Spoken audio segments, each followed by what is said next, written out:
Hello, everyone. Welcome to the Saturday live stream. Hey. We are talking. We have a different setup this week. Hello. As you can see, lights are different. We're trying something different tonight just to play around with settings and see what we can do. And we're just going to try and see what happens. So, hello. It's been a week since we last talked. It is the day after Christmas in the United States of America. How have you guys been? How's your week been? Frosty. It's been good. Good. Frosty indeed. Mm-hmm. It's been good. It's been good. It's just kind of nice and quiet. Everyone's doing the COVID thing, but it's all good and just enabled me to watch more anime. Actually, There a we lot go. of Team 4-Star. Okay. How about you guys? Genshin Impact. Mm,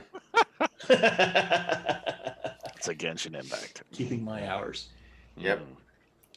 John's about 238 hours in now, I think. Oh, So no, it's not good. I did get a chance to finish out.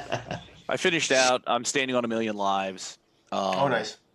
The Maho no Tabi Tabi, the sort of wandering witch, the traveling witch. Okay. Yeah. Kuma Kuma Kuma Bear.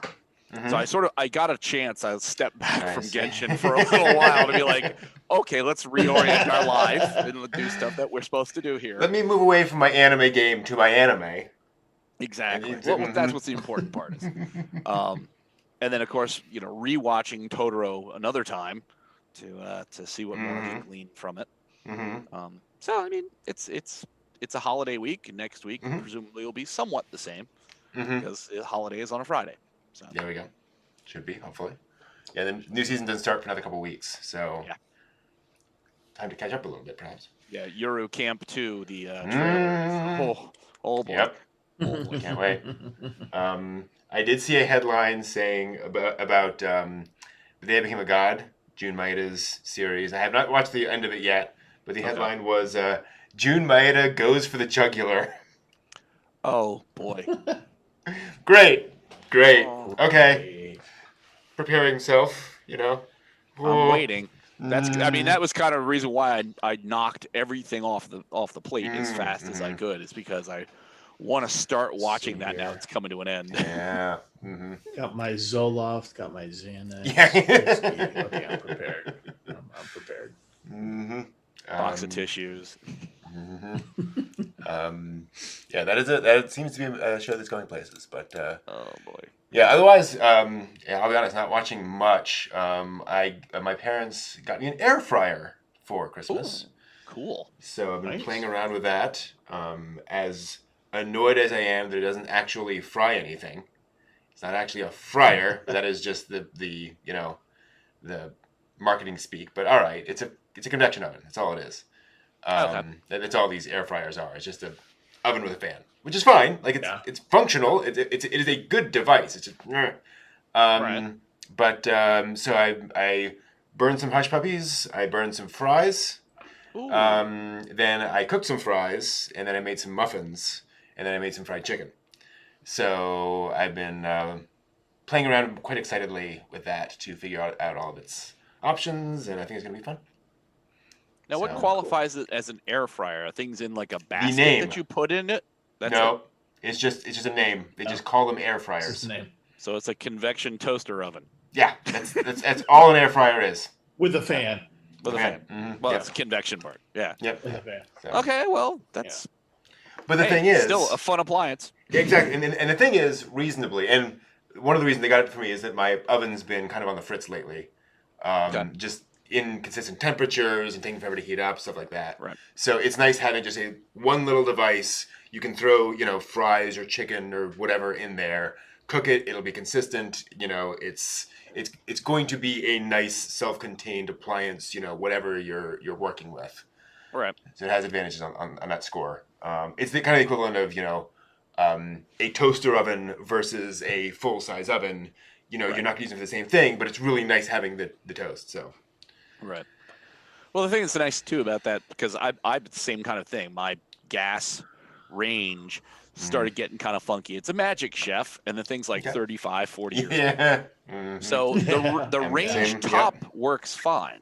The oven is like a little weird in its Yeah. functionality. So I'd gotten a little Cuisinart convection toaster oven thing, and for the cubic space in that, it took like a half an hour, 45 minutes to get the entire oven up to temperature. This thing gets to like 500 degrees in like 2 minutes. Yeah. It's like, That's the thing. like, Yeah, no. okay, natural gas is arguably cheaper than electricity, but 45 minutes worth of like natural gas to heat up an oven versus 5 minutes of electricity to like charbroil something like hamburgers.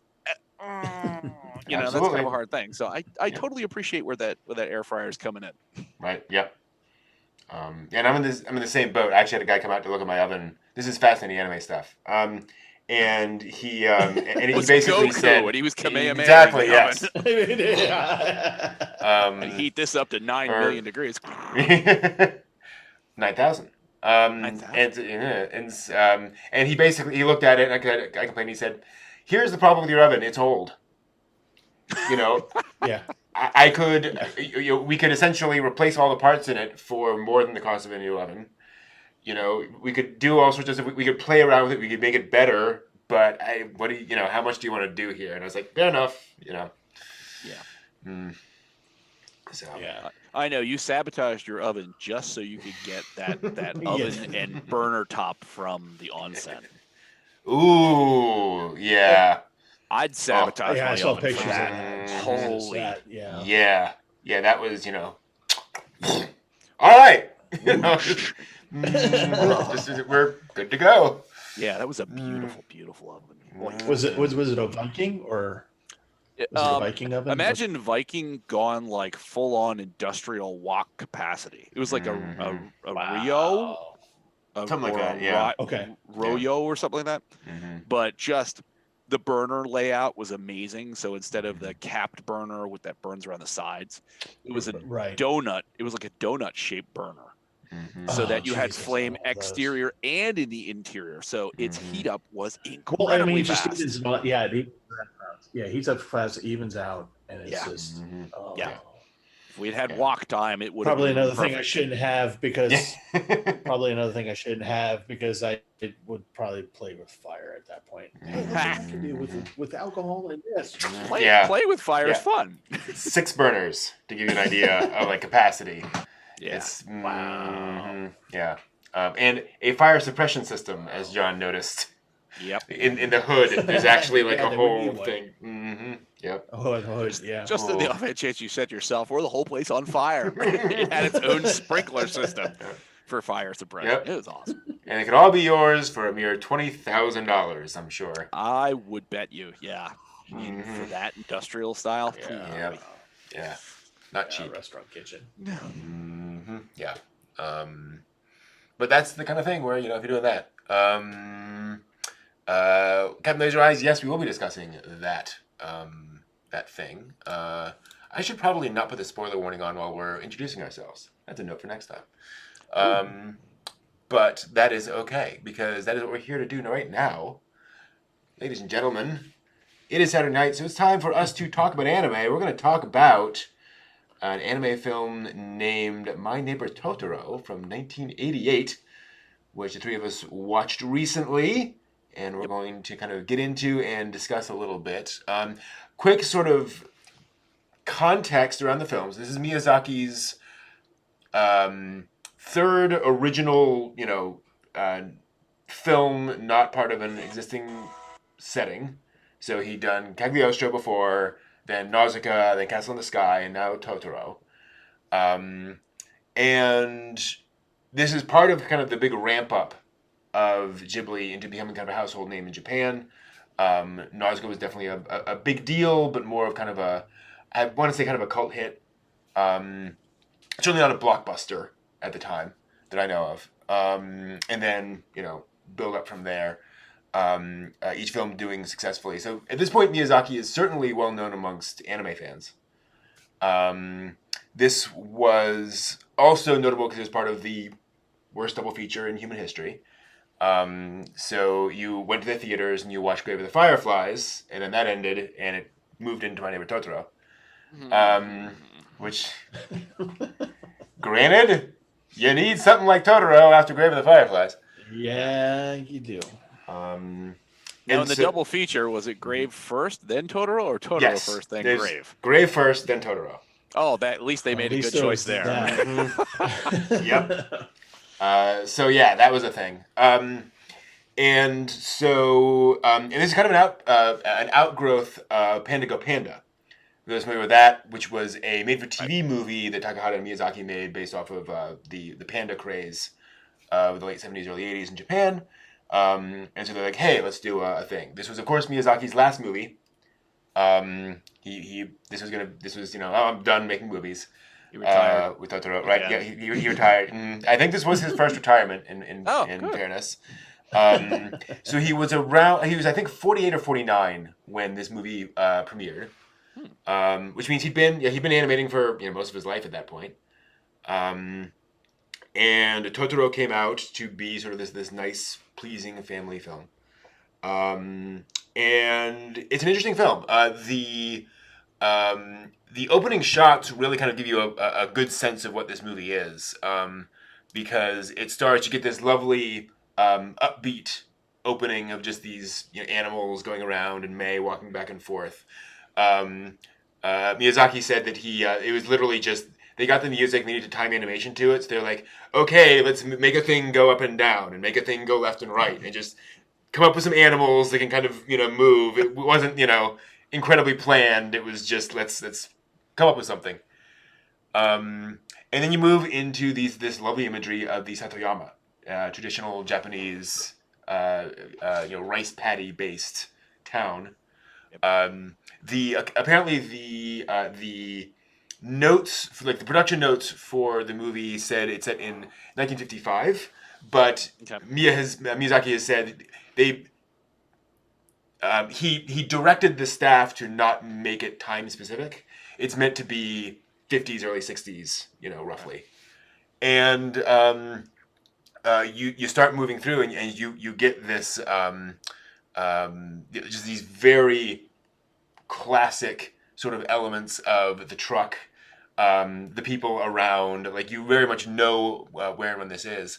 And you get Mei and Satsuki riding in the back of this truck, very cheerful, very happy. And it just really sets up the film very well. This is also the first Ghibli film by I think the art director for this. But they brought him in and he became sort of the Ghibli house art director. So the Ghibli style, if you will, in terms of backgrounds and that sort of soft style was kind of established here. And you really do get this. You feel like it's kind of one of the interesting things is they're moving into this house that's been abandoned for a while. And so it's not new, it's not old. There's detritus around. There's leaves scattered around. There's bottles in the stream, and so you get this interesting sort of liminal space in it. And then you start moving into the movie proper. Now, what experience have you guys had with Totoro up to this point? Had you seen it before? I've seen it before, but it was a long time ago. It's not in my wheelhouse of things that I normally watch. Sure. But just simply because it was, between friends and family are just like Totoro, and I was like, okay, I'll watch Totoro. Mm-hmm. So I watch it and then I kind of forgot. We kind of talked about this a little bit last night. I've forgotten a couple scenes over the years, and so when they came up, it was kind of nice and refreshing. I will say that having watched it this time, I watched it in the fashion of entertainment, meaning that I decided not to go, really, deep dive kind of thing of it and just kind of ride with it more this time. And I got a bigger sense of enjoyment about it. I enjoyed the opening credits more. because I didn't understand what it was. I never have. But like when they're just they're just marching, it's the same cells over and over again, just marching through. And then the top and the bottom. I was just like, at first I was like, is there any meaning here? And I'm like watching it, going, no, not really. Nope. It's a thing.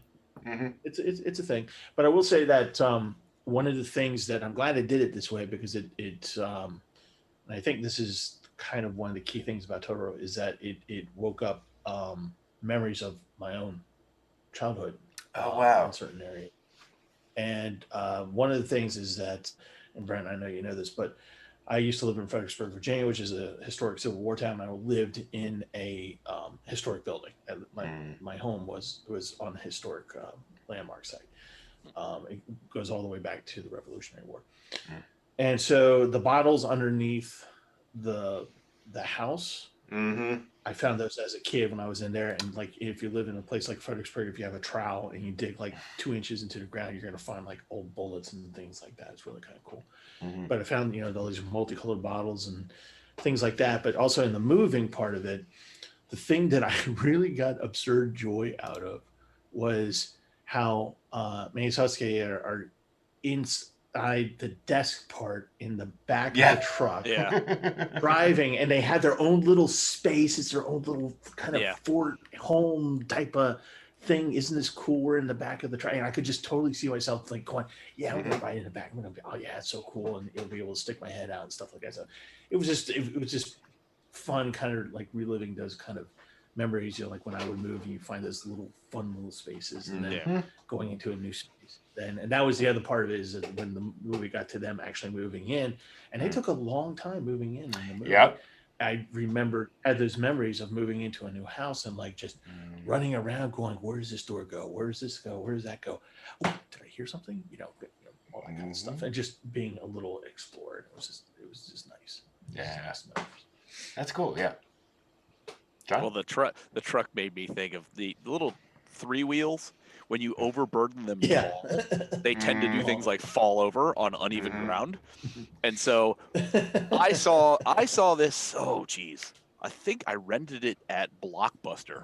Okay. So that's been a while. And then saw it again. Actually watched it again on a streaming service. Once the digital age came, the amazing digital age, and sort of, it's just entertainment, nostalgia kind of thing. Because I think I watched Ponyo, and then I started going and watching other things. It's like a Spirited Away, and Totoro, and like sort of just a Miyazaki kind of day. And this is now the third time through, and it didn't really occur to me at first. It's like, I've seen stuff about the little 3-wheel post-war vehicles. They ran on like a 400cc engine, so it was like, it didn't require building it like a car. The technology was available and the materials extant to be able to do this, but sedans and bigger vehicles were a little more difficult to come by.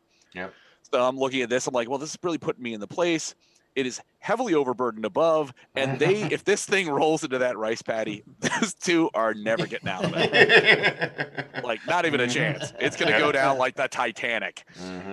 But it really did put you in a place and way that watching it now one more time, it really is. It is. The house has a distinct feeling as like of a pre-war Western-styled home. Yeah. And that the sensation is that, you know what I mean, as what occurred, prior to the 1950s, that the house, nobody came back to it. That it's just that was either something had happened or it was passe style or go ahead. So one of the things that's actually been kind of explained about that is that, and it's the interesting thing about the house, it is a combination. It is a Japanese style house with a Western addition on the end of it, and the implication for this stuff. And again, I'm not sure exactly how much of this is going to be able to what people understand. Is that basically somebody got sick, and they built this sort of sunroom for them to live in. As just kind of a place for them, and then they passed away, and then everyone moved on, and moved out, which is why it's been abandoned for so long. And again, that's kind of probably just kind of like something that Miyazaki wrote one day as backstory, and okay, well, we're going to work that in. Right. Not really well into the plot. But like you said, it does create this very interesting sort of vibe to it. Well, as you go forward through it, you see things like telephone usage. Yeah. Electrical access. That things are very evidently not modern. They're not 1988. Yeah, they're not, they're not anywhere within like the latter half of the 20th century. They're very evidently still kind of that midway point. They have a water pump. Yeah, and they have to prime the pump. Like, wow. Yeah. It makes you wonder how the toilet works. Yeah. Because at one point, May opens up and goes, toilet! Shuts the door. Yeah. So you have a toilet, which I would imagine would probably be one of those raised tanks with the long pipe that comes down. I or do you think it's a pit toilet? I think it's a pit toilet, probably. Yeah. But by the way, I thought the father was brave when they first moved in, and they thought they saw something in the bathing room, and they were going to look into the bathing tubs. Because what would happen to us is that we like go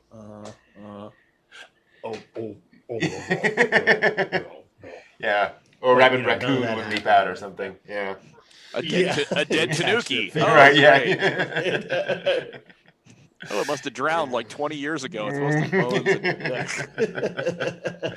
Which is why you have wooden coverings on your tubs, by the way. It's one of the things. Keep children and animals out. Well, that's what. So I remember watching this the first time. I've watched it a few times, kind of like you guys. And what I found so interesting about the movie is, you see them coming in. You see them starting to explore the place. I remember thinking, okay, so when does the bad guy show up? Like, we're spending a lot of time establishing this house, and then what does Miyazaki do? Very quickly, he kind of starts establishing the rules of the universe by having them open the door to the kitchen, and having all these little things move out of the way. And I love how they animate that, where like it's the implication is cockroaches, but those aren't cockroaches. Like, no. Kokibori don't have fluff. Right. Well, at least Western Kokibori don't have fluff. Japanese might be cuddly. Who knows? One of these days. When you saw them. Yeah. When you saw them, but with the eyes, yes. Did you guys get a sense of Hanna-Barbera? Very cartoony. Spirited Away. Yeah. Very cartoony, Yeah. It was very surprising. Interesting. Totally. Yeah, and I don't remember them being that crisp when you see them with eyes. Yeah. And that's the other part of it. And I was just like, oh, okay, that's interesting. Yeah, no, they're very fuzzy. And again, I love the character work in this film, because you see, and again, in any other film, what would the father have done when his daughter said, "We just saw a bunch of, soot creatures scurrying away." What he says indeed is, "Oh, liquor. Come on." Yeah, exactly." He goes, "Oh, sure, must be okay," and then just keeps moving on. He doesn't shame. He doesn't say that can't possibly be true. He just acknowledges that that's what they think is there, and just kind of moves on with it. I think it's also emblematic of the fact that they are moving out to the country, where you have stories of, the kappa playing down by the pool, and all that kind of stuff. So you are going to get a lot of that in general anyway.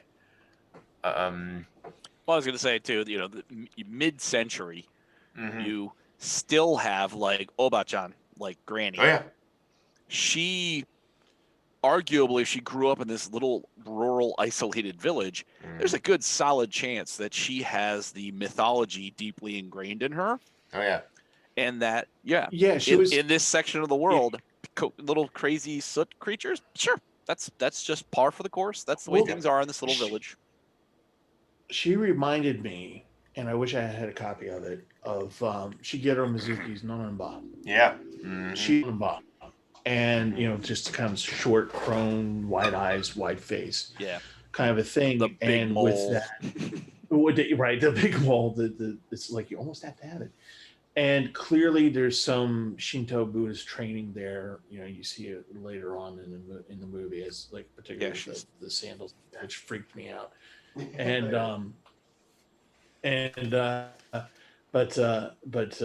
was oh, like there you I go. saw her and I was like, oh, that's none about it. Yep, that's Mhm. her. Yeah. And so she, you know, like people like her actually had a role in society. They helped. You notice how she was really helpful with the kids Oh and yeah. Yep. helping them clean up and things like that. People like that were actually attached to either a Shinto priest or a Buddhist priest, and they were helpful. And then they on the side would like work as grandmothers to Hmm. other people's kids to help watch over them Mhm. over and to a little bit of pay, maybe some food, shelter, whatever. Right. Mhm. So this really reminded her of the reminded me of the Nonenba, where she's just nothing but kindness, Mhm. nothing but wisdom. And like the father, yes, you did see that. I'm very happy that you saw that. And she's Mhm. happy about it. Yeah. And we know in the film, she lives with Kanta, right? Like she is his, Grandmother. grandma. Yep. So it's not like she is just some random woman. She is a neighbor, but she is also taking out her time to come over. In fact, she says, as you mentioned, she says, "Oh, I would have come over and cleaned up before you got here if I'd known you'd be here today." So you're absolutely right. Very helpful. Very much that local expert, local helper. Which she's out, she's like 80 some odd years old. She's out planting Yeah. rice, and she would have come over earlier to clean their place up. Hmm. Let the young folks clean things, lady. Exactly. Yeah. I know, right? You deserve a little bit of a rest. Hmm. You've been through World War One and World War Two, and here we are today. Jeez, lady, Mhm. sit down. Have a smoke Exactly. break. Yes. Hmm. Indeed. Um, so yeah. So but again, this is very much establishing what this society is like, right? It is neighbors helping each other. It is very connected. It's very much like the sort of traditional Japanese rural values, if you will. Um, and then you get, and I do think this is sort of kind of Miyazaki saying some things, and kind of communicating to his audience, because we get this long scene, well, very long scene of Satsuki stoking the fireplace. Yep. And at first you see the father chopping vegetables and so forth. And she goes out and gets the wood in one of my favorite scenes, because it's just this completely quiet sequence of her outside, and the wind just blows through and blows the sticks away. Yep. And again, there's no bad guy, there's nothing's going on, but it hints as to the themes of the movie. But again, what I think Miyazaki is kind of planting here is that, why you need a fire? Because that's how you heat things. Like this isn't, you don't just flick a switch. Like this is all part of what you do things, and we see them take the bath later because they have hot water, because they started a fire. Right. It's all there. Which are very interesting choices for this, in keeping it a technology level, because you see there's a ceiling lamp, there's electricity. Mm-hmm. We know they have phones, we learned through this, but you never once see any jet aircraft in the air flying over anywhere. True. Mm-hmm. You don't see any higher technology kind of stuff appearing. Mm-hmm. It's all kept very minimal. Yeah. And very sort of unobtrusive. Mm-hmm. Like the bus could have dropped out of like 1920. Mm-hmm. I mean, there's no real way to peg that as a 1950s bus or a 60s, but by the time you hit the 80s, it wasn't that bus. Right. You know what I mean? So it's Absolutely. like this is purposely couched in a time where it's got a high nostalgia and low technology. Mm-hmm. Exactly. And yet safely far enough away from the war that's no longer a factor in any of the, you're not seeing any of that. Totally. And so, and again, you're like, when does the bad guy show up? Because they all get on a bicycle and go away. And here's where you start to see some of the more serious elements of the film, where they go to see, their parents, or their mother, rather. And again, I just very interesting hospital. Yes, yes. Yeah. Clearly, Very open. a space that is now being used as a hospital. Yeah. Not built for purpose. Because it looks like a summer camp. Yeah, and it's really, it's nicely in the woods, it's pretty. And I suspect this is not a hospital. It's more of a recovery resort kind of an area, kind of a thing, right? There for tuberculosis recovery, where you just rest and get yourself healed. Yeah. I was just going to say that reminds me of what we have here on the Eastern Shore up here in Maryland. Baltimore? Yes, that is a disease-ridden yeah, place. Baltimore. No, over on the other side of the bridge, Claiborne. Like one of the big things over Claiborne was they actually brought kids with TB from Baltimore over there because it was just cleaner air. It was just a nicer, calmer environment, for kids to heal like that. So like when we finally see the mom in the hospital, once we finally get that information, we finally go there. That's kind of what looked like to me. I was just like going, oh God, she's got cancer or something, or something like that. But then when I saw that, it definitely looked repurposed. Like that wasn't the original intent. It looked like something else. But I was just like, oh, okay, so she probably had TB or there's some type of consumption, congestion, whatever going on. And again, I think it's the smart thing of using this sort of location is that it tells the audience, okay, she has a disease, but it's not like, is she going to die tomorrow? Right. Like it's a broader thing. And it's also not interesting. On a respirator in a big concrete building and filled with tubes and stuff like that. Yeah. Yeah. And I also find it interesting. This is the first time we see Satsuki and Mei get into any sort of argument. Is in front of their mother. Because finally, they can they can be sisters. They can be kids. That sort of, we got to make sure everything is fine. And also, obviously, they're not distracted by moving into a big house. Right. But you do see that sort of shortness between the two of them. And I just such a beautifully domestic scene. And it doesn't really do much other than just kind of tell us this backstory. And I love that, again, another film, he would get the father would get a phone call right after they moved in from the hospital saying, she's still sick or whatever, and, giving us that in dialogue. Right. And instead we're shown it, and we get this whole scene to kind of experience it, understand the kids, experience the fact that the kids aren't freaked out by this. They're not, overtly worried by it. So really, I think, it's a very comforting scene in that way. Well, yeah, when you get the idea that they understand why they're actually there. Usually, like you're saying, you get a different way of being told that's like suddenly the kids just, oh my God, mom is sick. Yeah. They already know that. And they already know why they're there. So there's no ambiguity. There's no, whatever. And, as Brent's saying, they've been living with this for a little while now. So they kind of know what's going on, and they're living with it because they're kids and they're adaptable. I will say that I found it funny as I was watching it, the little girl's mimicking the older sister, as they're running around. The older sister said something, the little girl says something. Next day is Christmas. I'm visiting my niece and nephew who are very young. She's 7 and he's like 2. And it's like, I was like, wait a minute, am I rewatching the movie? Because my niece is running around going, Happy Christmas, and her little brother's like running around going, Happy Christmas. I was just like, okay, yeah, all right, cool. Yep. Miyazaki had kids. Like, I'm sure this was very much from experience. Well, like his work is with the father as a sort of grounding element to this, because there isn't, even in having Satsuki call him on the village phone, there isn't a sense of panic in any of this. So the mother's not coming home. The mother's condition is met with, I understand. Okay.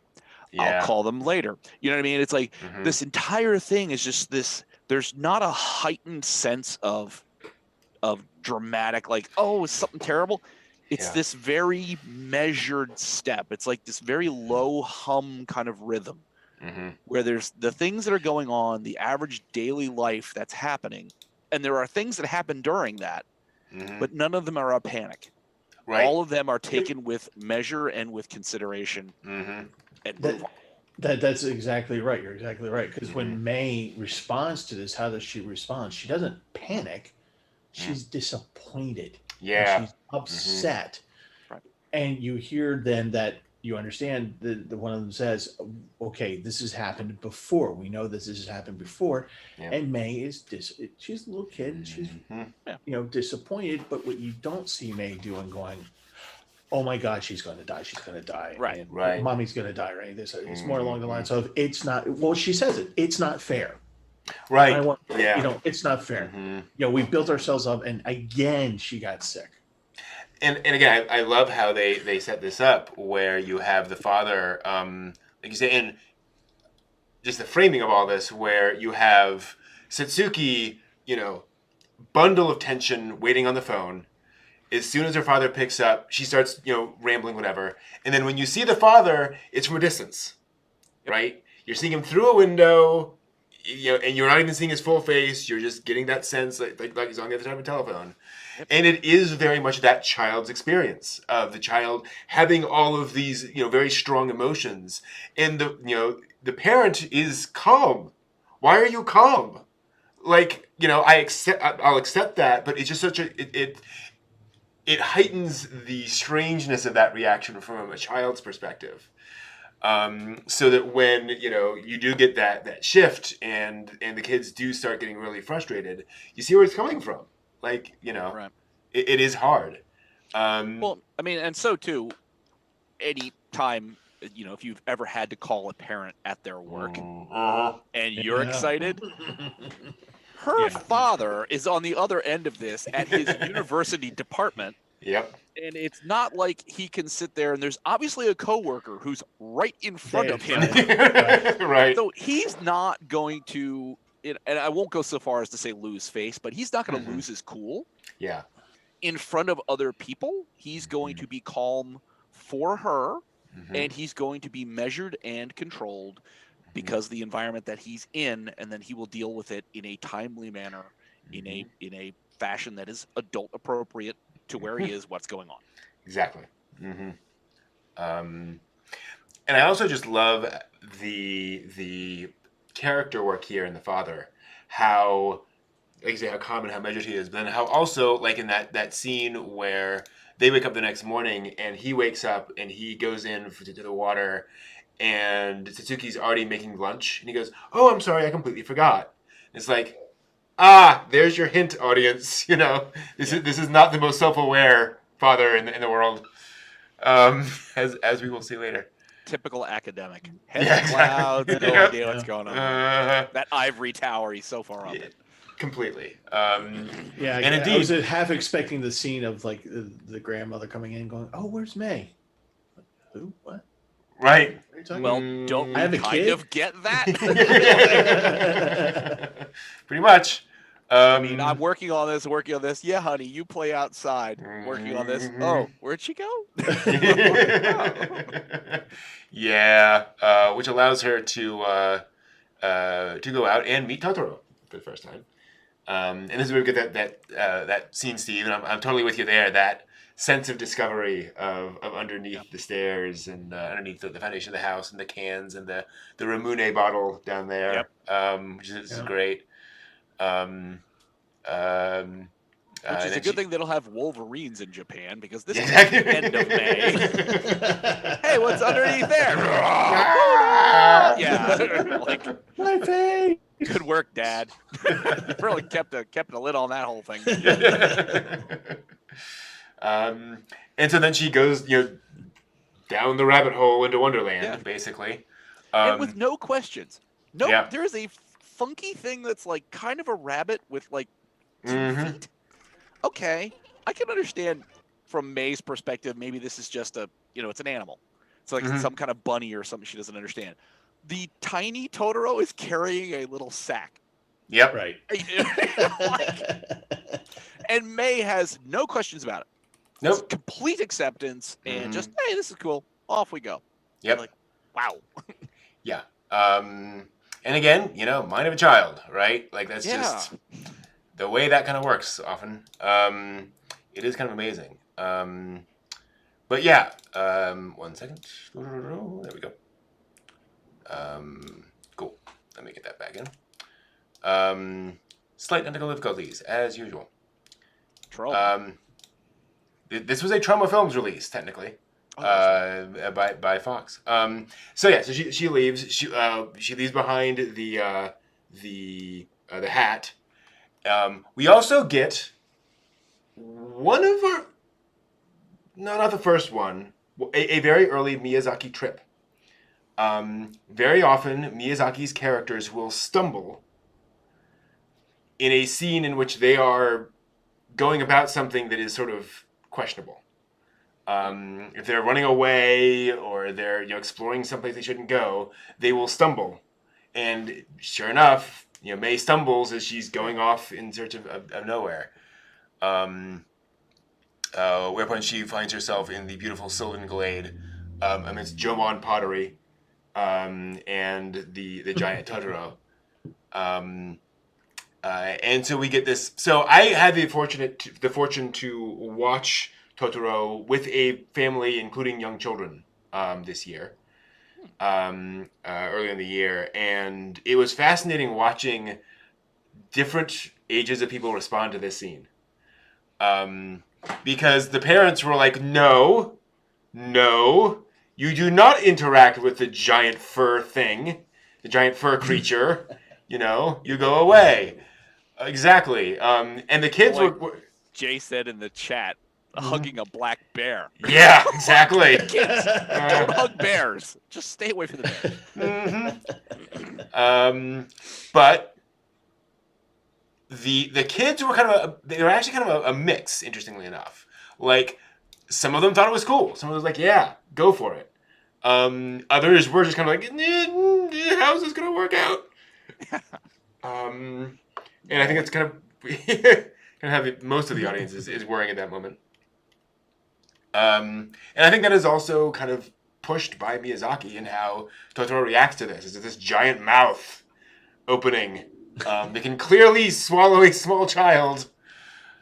But very quickly, you realize it is just this thing. Did you notice the dentition that he used for Totoro? Yeah. It is not only human-esque in the dentition, but there's nothing sharp. Yes. You know what I mean? So it's not like Totoro's open his mouth and there's huge canines and just, slavering jaw of teeth there going on and freaking out about it. It's a very benign dental setup. Yep. Not that anybody wants to get bitten by like a human set of teeth, but still. Clearly a plant eater. Right. Yeah. Right. Yeah. And someone who looks like he's sleeping off a all-nighter session of Genshin Impact. Exactly. He's just trashed. Yeah, and he does go right back to sleep. And so we come back, and again you're kind of waiting for, okay, where's the big drama? No, Satsuki finds Mei instantaneously. There on the ground. Satsuki's a little worried. And again, I love the reaction here that Tatsuki is, she's worried throughout this entire thing. She sees Mei, she goes over, she's like, oh my god. Mei, are you alright? Mei wakes up, and then Satsuki gets angry. A little bit, but what are you doing here? This isn't... Why are you sleeping outside? Yes, this is not our property. What are you doing here? And... You darn kids. And then the father comes in his classic way. And again, totally believes Mei, despite the wonderful sort of Scooby-Doo logic of the exploration there. Yeah. You just kind of go in, come back out. Wait, we made a circle. Well, and I love the way that it's animated in the fashion that the physicality of her confusion is primarily important. She's making confused noises, but just the physicality of going in and pops out pops out. That's awesome. Yep, it's conveyed so well. Perfectly. Whereupon they do what you should do in such situations. So, her father says, assuming this is true, you were clearly met by like some forest spirit, like some supernatural entity. We do not just ignore this. We go to the local shrine. We, make our ablutions and we make sure everything's cool. So he immediately takes them up there, and this is like a classic sort of Japanese thing, traditionally. If you have an encounter with a kami, you go to the shrine and you do your thing. And sure enough, there's this massive, ridiculously massive tree, with Camphor tree. the camphor tree, there's also a camphor tree in Grave of the Fireflies, but I don't want to go there. Next to this sort of old, rundown shrine building. Yeah. Whereupon, and again, like there's no shrine maiden here. Like this is not attended. But they Well, still. it was interesting because I kind of expected, like the first time I watched the film, and I saw them get to that point, I was fully expecting them like, oh, okay, here comes we got to go, apologize for running across the forest spirit. Now there's the cleaning montage where they're gonna fix the shrine up, and it's gonna be all this stuff. Nope. They just it's like, yeah, here's an old broken down old shrine. Let's go over to the tree. Like, yeah. Oh, it's unexpected. Okay. Yep.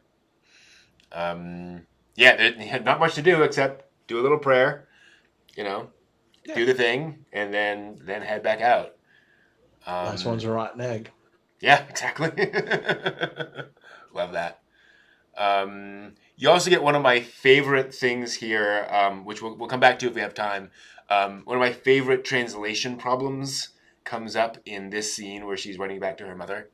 And he comes later in a later scene, but we'll get to that later. And then Suzuki goes to school because she is a kid. And there's a thing she has to do. And again, I'm watching this first time thinking, so where's the villain? Like, where's the bad guy? Where's the tension? Where's the conflict? I was loving it. Don't get me wrong. But I was like, what is this movie? How are they structuring this to make this work? This is the first slice of life school comedy kind of thing. And it's brilliant. We are. The entire genre. Awesome. Mm-hmm. It's at a high bar. But again, we get this thing that kind of layers. It's more of a plot thing where now we're getting May's perspective without having May tell it to us. She doesn't like being alone. She doesn't like being somewhere else. She doesn't like being separated from Satsuki, and she's prone to kind of tantrums. I love how, and I think I'll be able to get it here. When you see Granny there, and she's talking about May. We cut to this little shot of May's face. I don't know if I'll be able to get to it. And you can see that, she's been crying, right? Yeah. And the tears are dried. Yeah. And she's just over it. There. Yeah. And it's just a great way of getting that across without having to have 20 lines of dialogue to explain it. And she's just not going anywhere, so she gets to go to school with Satsuki. And before anyone asked, like, this is back at a time, there were no kindergartens, there was no preschool, like this is not available. Right. Again, mid-century, one-room schoolhouse in a little village kind of thing. A very, it's funny. It made me think a lot of Non Biori.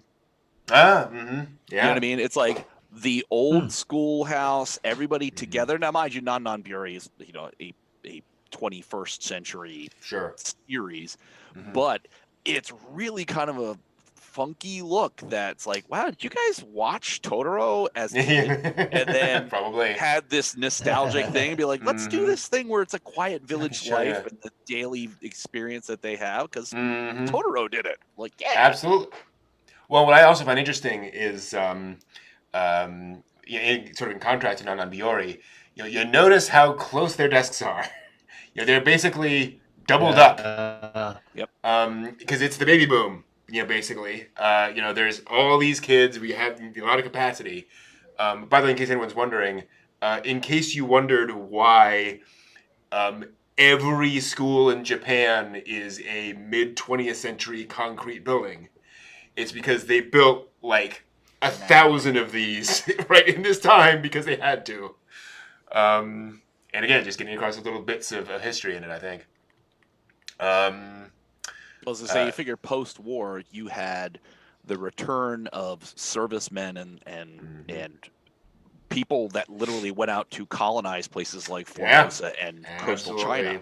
So you had from the diaspora, you had an exodus from their respective colonial interests, cramming them back into Japan. The empire suddenly got real small. Yeah, and so you get a lot of people. You get, the good news is you get improving lifestyle and improving access to food as you get 10 years down the line after the war, which then subsequently, like everywhere else in the world, 10 years after the war, everybody starts having kids. Like, just super crazy. Like, wow, nobody's dying. Cool, let's go have kids. This will be awesome. Let's enjoy life. Yeah, let's live a little. Yeah. But and also that was also why you see so many of those kind of just structures is that's how Japan recovered basically economically, was through construction. Yeah. And so it was just and once they understood that they had the materials at hand, that they didn't have to sell their souls for paper or anything anymore. They could just literally just go ahead and build these things to saying house these people that are coming back in, and then going, hey, we can enjoy life and let's have kids. And so that may be the scene where they're all those kids. I never really thought about that before, but it did seem crowded. Now that you guys are mentioning it, it does seem crowded in that scene. Especially the cute scene where Kunta is like looking at Sasuke and you kind of go, oh, yeah. And then the teacher comes up and whap, and that's awesome. And she's smiling, but she's smiling. She knows what's going on, because how can she not notice? But really, there is all those kids in there, and they really are crammed in there. I never really thought about it. But you don't really see too many other kids other than Kanta. Yeah. You see Oba-chan, she's out like planting rice. You don't really see in the village life all these hordes of children. Because it's not focused on that. Yep. Right. And partly because it is a Satoyama. Like, everyone has their farms to take care of, so they're pretty spread out. There's also another interesting thing that I think people don't appreciate is that, like, they're not farmers. Right, like he has a university job, so this is a retreat basically. They are buying a nice house out in the country, so they're not really interacting that much with the people in the town. You're absolutely right. Which Satsuki, it's fun that Michan, she makes a friend. Yeah. But like when she's getting ready to go to school, and like that girl comes up, and she's like, Satsuki! And she's like, oh no, eats quick and runs out of the house. It's like, yeah, that's, children will do that. They glom together. Yep. Her father's reaction, you made a friend already? Like, yeah. School hasn't even started yet. Dang. But yeah, absolutely. Whereupon the rain begins. And you start, and again, we continue with this interesting sort of relationship with Shinto. They stop in the little shrine there out of the rain, and it's this wonderful little moment where, like, I've watched this with people where they were like, "Is that allowed? Like, would the kids even do that? Because it's a holy place, right?" And it's like, well. Yeah, because it's a holy place, but it's not a holy place in the sense of like the tabernacle, right? You're not going to get struck down by God for standing here. And they do offer thanks for sharing the shelter. Absolutely. So it's not like it's done in a sort of sacrilegious way. Be like, out of the way, Jizo. I need that bib. I'm going to put that on me. Oh, I'm going to stand here now. Like, no. And they're not eating any of the offerings. You know what I mean? They're being respectful in in what they're doing. Absolutely.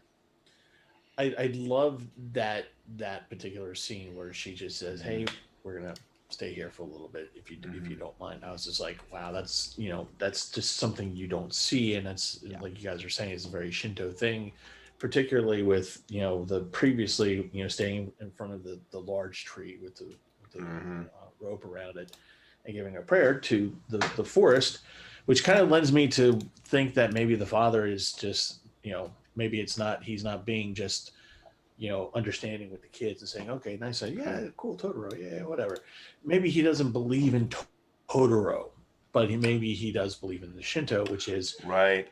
The force is looking after my daughter, so why I should give thanks. Right.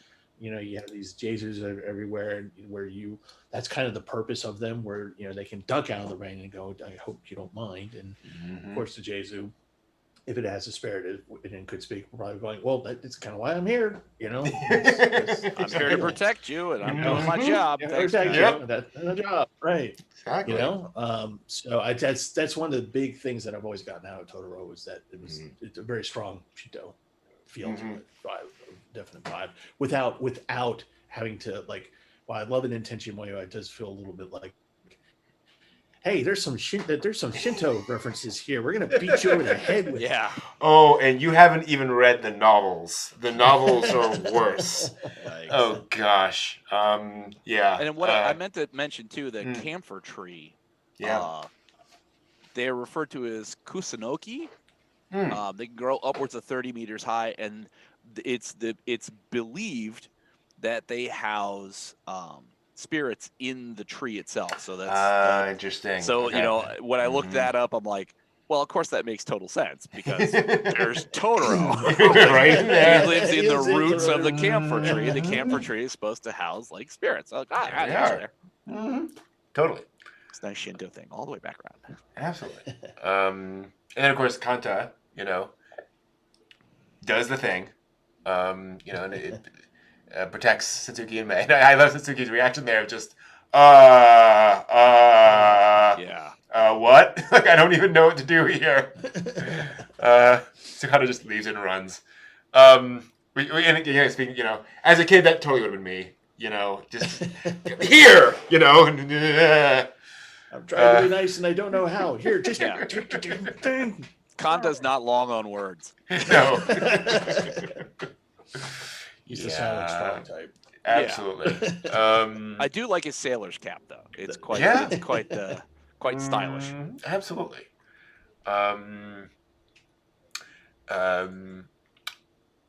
So Satsuki brings back. We get this fairly long scene actually with Satsuki and Mei bringing the umbrella back and getting a sense of Kanta's home life and so forth. And then they go out and we're getting into the scene. And again, you get the similar kind of thing. There's I love this little moment where Mei goes over to that little shrine next to the bus stop, and it's kind of creepy. Is that Inari shrine? Yes, I believe so. Yeah.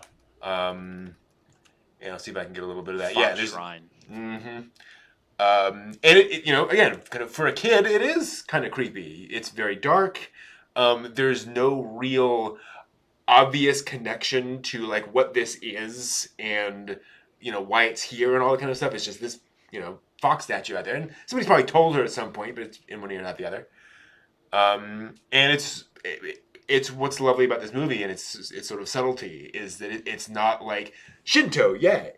Right. Shinto's just kind of part of life, and Right. it's just one of those things on the side. Well, it's also treated you could easily, you're looking for a villain.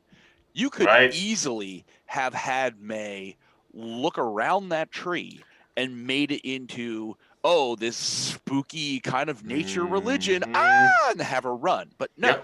Nope. She sees it, she acknowledges it, internalizes it.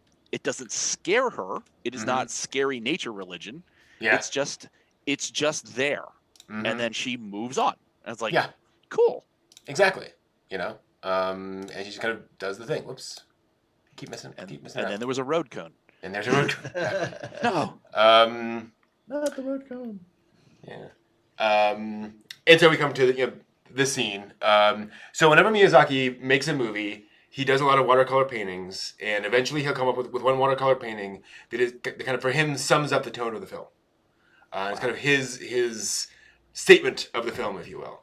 And his for Totoro was this image of the Totoro standing in the rain next to this bus stop with a little girl in an umbrella, a single girl. And you may have seen that image around. It's circulated here and there. Originally, he was just going to be one girl. And then partway through production, or partway through planning it out, he realized there was no way of having a girl who was simultaneously playing around and finding Totoro, but also being responsible, and also the kind of filling these roles. You kind of had to split it out, which made it kind of more complicated. And we get this long scene with some lovely Joe Hisaishi music behind here, with basically no dialogue. Of just Satsuki observing Totoro, Totoro observing Satsuki. She realizes that he's getting wet, and so she offers him the umbrella, whereupon he gets very excited by the sound of the rain. I love his leaf. That, like, covers like 1/100th of his mass. Like, you could have grabbed like a whole branch and held it over your head and like get one leaf. Which, in fairness, is a classic, as we both know, a classic transformation thing, right? Yeah. So the Tanuki would put that on to transform. Yeah. So the hint is that he's not been visible to this point. Now he's visible, or he's otherwise trying to hide his identity. Right. But again, I love how this gets across. Before, all we've really seen of Totoro is him asleep, waking up briefly. So we don't really know his personality. Right. Here, he's a salaryman waiting for his boss, basically. Just, Yeah. But then he hears this sound, this really neat sound on the umbrella, and he wants to replicate it. So it does that wonderful boom, which everyone laughs at whenever they see it, causes all the rain. And which leads us in to the cat bus. Yes, it does. I also love the sounds that he gets from the umbrella. How he just shivers, the entire body shiver that he does. That's like, that was cool. Yeah.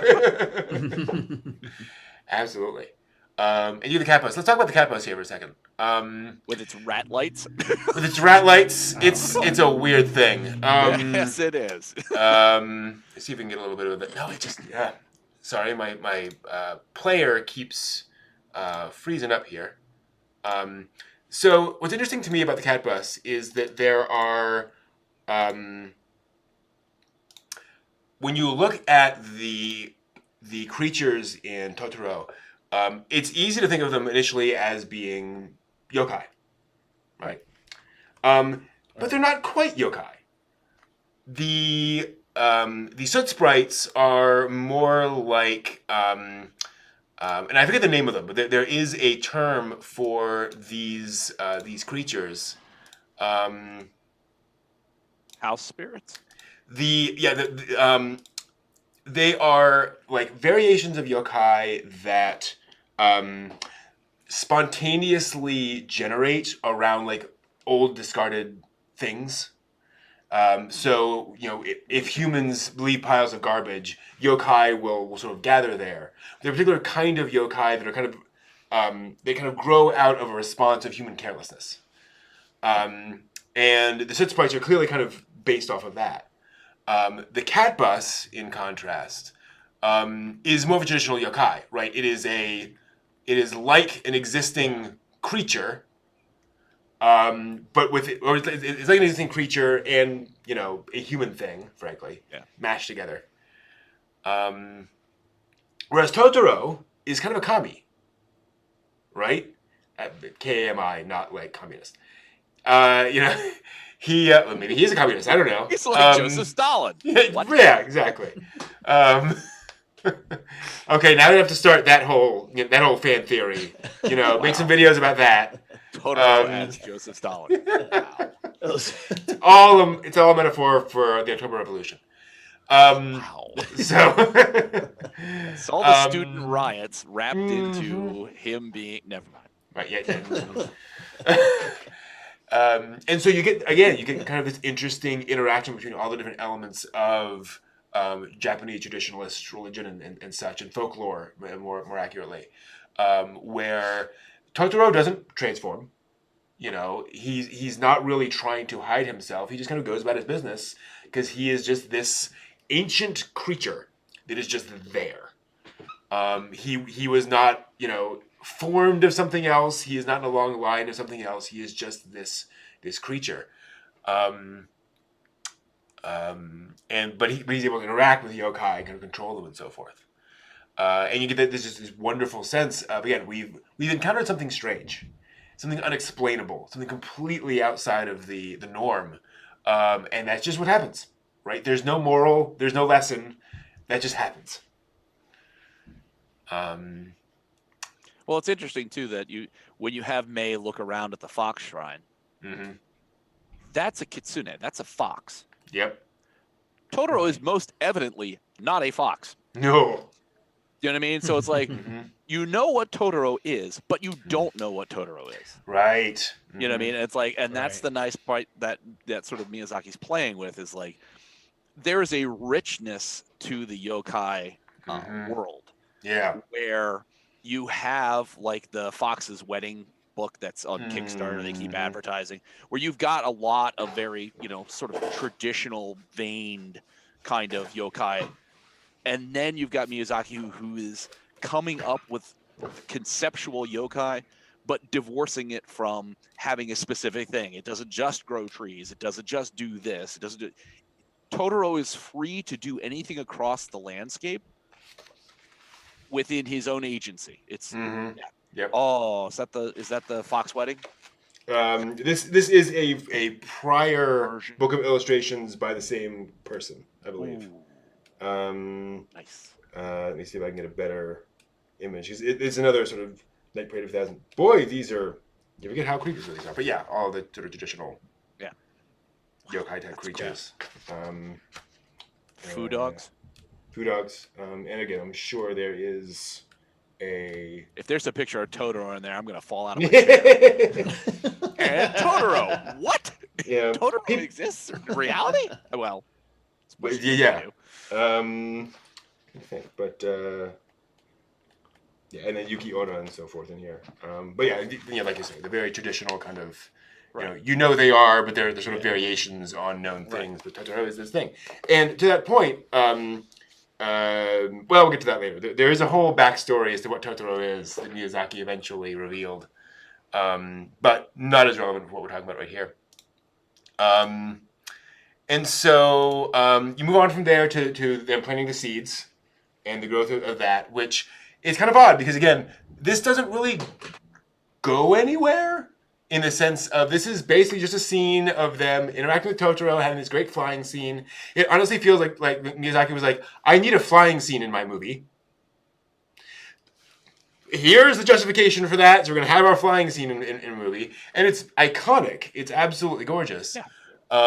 But it also is kind of setting up the fact that Totoro is not simply a creature that kind of walks around and does his thing. He also has agency. Right. He also has powers, which will come to be important later on. Which I think it's interesting that they use a top. Yes. Because tops are, a popular child's toy. Mm-hmm. And it really drives home when he gets the top out. It's like, okay. So for this mystical creature, he's got a sense of fun, of childlike fun. Absolutely. That he's zipping around on this thing with his umbrella, and it's this great adventure. Mm-hmm. And he waits for that. Mei, the little Totoro's pile on. Mei's just splat. And Satsuki's just kind of looking and he just waits. Mm-hmm. He's got nothing else that he has to do. He just waits for her to pile on, and off they go. Oh, I want to be there. Absolutely. There they go. No, you're absolutely right. It's what do we do now? And waiting for Satsuki to react. And off she goes, and off they fly. I love the look on her face. It's just unadulterated joy. Exactly, yeah. Childlike wonder and joy. We get to do this thing. It's fantastic. And again, you think about how, the father has been reacting in this whole time. Very measured, very calm. It's not that he has no emotions, but he doesn't do things like that because he's not, 7 years old, however old Satsuki is. It's Do lovely. you notice from time to time he kind of sees things out of his corner of his eye? He's just like, Mhm. "Wait a minute." Yeah. See Yep, there's just And that then he little, you know. dials it back into being in an adult mood, and Mm-hmm. Yep, adults miss out things. they ignores sure do. ignores his children. Doesn't. Yeah. Lets them Yeah. play with a local god and fly through the sky. Yeah, Yep. it's all cool. Mm-hmm. I also love it. I don't know if this is intentional or not, but when they're playing their flutes or their ocarinas, Their ocarina. yeah, The Ocarina of exactly. Time. At the end of that, they play the notes essentially arrange themselves into the theme song, where the last few notes are do do do do do, and Totoro. it's not the final note. And I think that is essentially Hisaishi and Miyazaki inviting the audience to be the final member. Ah, You know, okay. complete the song with us, right? Like be Right. part of all this. It's great. And then we hit Act 3, ladies and gentlemen. My Neighbor Totoro, because the telegram arrives. And this is where the movie becomes a little less lighthearted. Because we get this gorgeous summer day. Yeah. And just Satsuki and Mei having their time. And like you were saying, I just love the build-up of this scene where they're just having their day. Kanta shows up. It's a telegram. For those who don't remember the way life was like back in the day, you know, something like this was expensive. It was hard to connect all the dots. It was like you guys remember getting a collect call long distance. Yeah. You know, that was a big deal. So you deal with that, and she gets this. And again, you don't expect a child to be reading this letter. So you just say, hey, there's a deal. Give me a call. It's a telegram. We're brief. Satsuki freaks out. And so they go to get the phone. And again, I love how they build this up. How May's trying to follow along. And she gets further and further behind. And the camera gets further and further away. Because you get the sense of, again, being this small child. The camera also gets lower and lower, you notice. Where we're now from May's perspective. And we're getting the sense of, yeah, I mean, it's this, all of these houses that all look basically alike. You also notice that they are not going back to Kanta's house. They're going to somebody who could afford to have a phone. The village phone. Yeah, exactly. Well, it's interesting because all the rest of the movie, we're seeing the house, the shrine hill, the camphor tree, the rice paddies out, a few other homes. And this is the first and only time we actually see other homes. There are hedges along here, streets.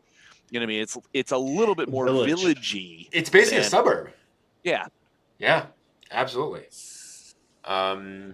Which also kind of reinforces how spread out it is. Where it's like, it takes a while to get here. Well, I also got a feeling from it that it was suburbanization as alienation.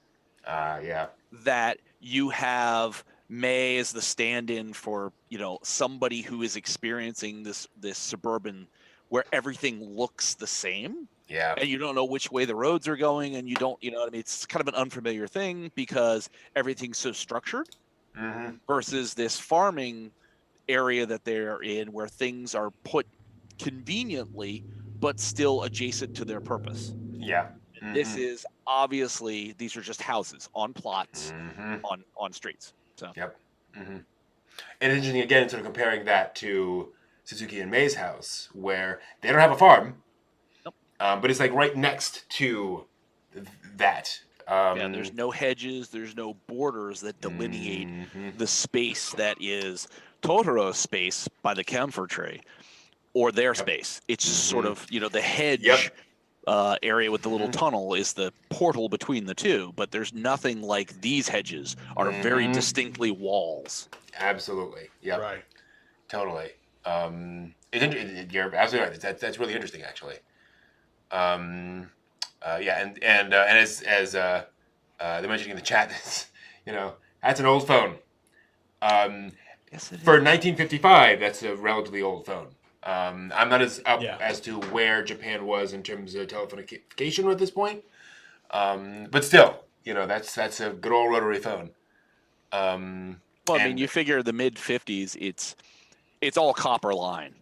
sure. You know what I mean? So literally, you're not going to have the plug-in like we had this in the 70s and 80s. You're going to have like the 4-prong connector kind of thing into a socket with a copper line. So essentially, that phone wouldn't need to be different until you started True. to introduce that sort of the more compact that gave you the option for push. Bakelite phone. Right. So that Yeah. would have worked from 1910 until probably well into the 60s if somebody didn't want to go and buy a new unit. That's a good point. Yeah. Absolutely. We had one. Not that we used it, but we actually had one with still the guts inside of it. They were called in the farm phones, and the ring and the whole 9 yards. So we had it in our house, and it was just as you described. It's very simple construction in the back. It's just one single copper wire, not single copper wire, but it's braided, and goes out, and it's just literally it's a one line. It's a direct line. There are no there was no call waiting or anything like that. It was a direct line. Yeah, you had to go into an operator to be connected to a different line. Right. Yeah. So it was a single line that went through. So if you can imagine, even though it didn't do it in the movie, the phone call seemed like it took a long time. It probably took longer in real. It would take longer in real life. Oh yeah. And so that kind of builds up kind of the tension because notice she has to make the call, deliver a message to an unknown person, and then say, "Call me back at this number," and have to hang up. There is no put you on hold. We'll get your dad, and your dad can press the hold button, whatever. Yeah, So there's no extension either. It's not like dial your main number and then plug in the 3-digit or 4-digit extension. So when you stop and think about it, the communication is telegraph. You read the telegraph, you freak out a little bit, you run towards the village phone, the one phone in the village, you make the phone call, you have to ask permission. Is it okay if I wait here? You give it to someone, you hang up the phone, that person has to then go to another person or themselves go to your father, say to your father, "Oh, your child has done this." And can you imagine if they don't communicate the message correctly? Like, "Oh, your daughter just called, some telegram." The telephone game, literally the telephone game. Yeah. And then the father would have to go and find a telephone to call the number. And it's a direct dial number back. So, he has to call back and, talk about people on cell phones, you can talk on the cell phone, you can text and all that stuff. Back then, you're just like, when you hung up that phone, she was just like, she owned that phone for the next however long until she got her phone call. That was it. No one else could use it. That's the thing. No one else can use it. So it's just that's just. But I like that. In that gives you the time to kind of ramp things up a little bit, your own as you're watching and just going, what is the message? What is it? What's happening? What's going on? And again, and I love the fact you don't get that moment. You cut back to May running around, and then Satsuki tells May. I also love they never find May. Yeah. Right. May's just wandering around, and May sees them and runs up, and that's how that kind of works. But yeah, and then gosh, I need some different software here. Clearly, with the terrifying goat. Let's be honest. Scariest thing in a Miyazaki movie is that goat. Freakiest thing in the world. Well, I like May's reaction to it. She's like, "No, this corn's for mommy." She's not right. like, run off down the street. Yeah. But no, and again, when have you ever seen Satsuki this subdued? Yeah. Right? When she's walking away from this, and again, she's not broken down in tears. She's just, and then she just gives May the news, and May has her kind of tantrum. And then you get the line from Satsuki, all right, it's fine if mommy dies. And they run off. And it's like, and again, I spend a lot of time volunteering with kids. This is how they talk. Like, when they get frustrated, this is the kind of things that come out of their mouths.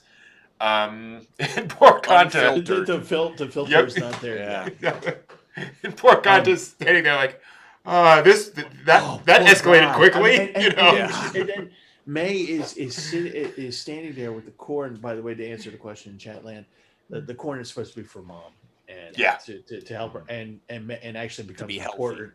It becomes important because she thinks that she takes this to her mom, then mom will be healthy, and then she'll be able to come home for the weekend. Child body.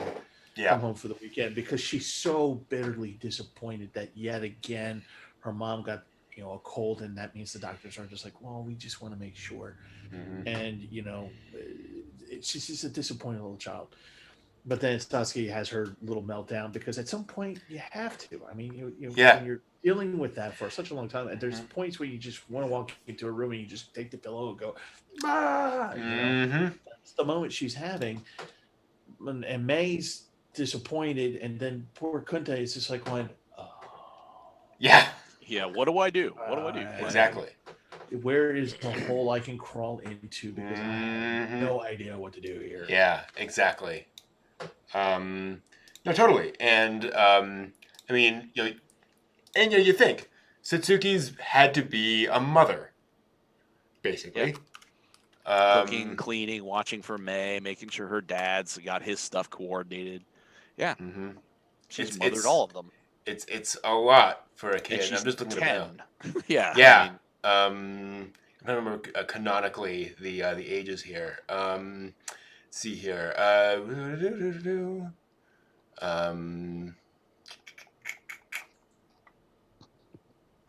Wikipedia is not telling me their canonical ages, but I think they're like 10 and 5. I think. Something along those lines. May is obviously enough to be able to function and communicate effectively. So 5 probably feels about the right age for 4 or 5, something like that. Yeah. And then again, this was the scene at which I was like, Miyazaki's amazing. Because you don't get the tantrum, you get the effects of the tantrum. You just get Satsuki laying there and May laying there and all the toys scattered all over the place. And it just communicates so much without a single line of dialogue. Whereupon Obasa. And I love the beautiful rendering of the entirety of it. Oh, yeah. And it's off center where you see Satsuki laying and the room is bare. Yep. And then when you see May, that shot with May right there. Yep. Where she's off center.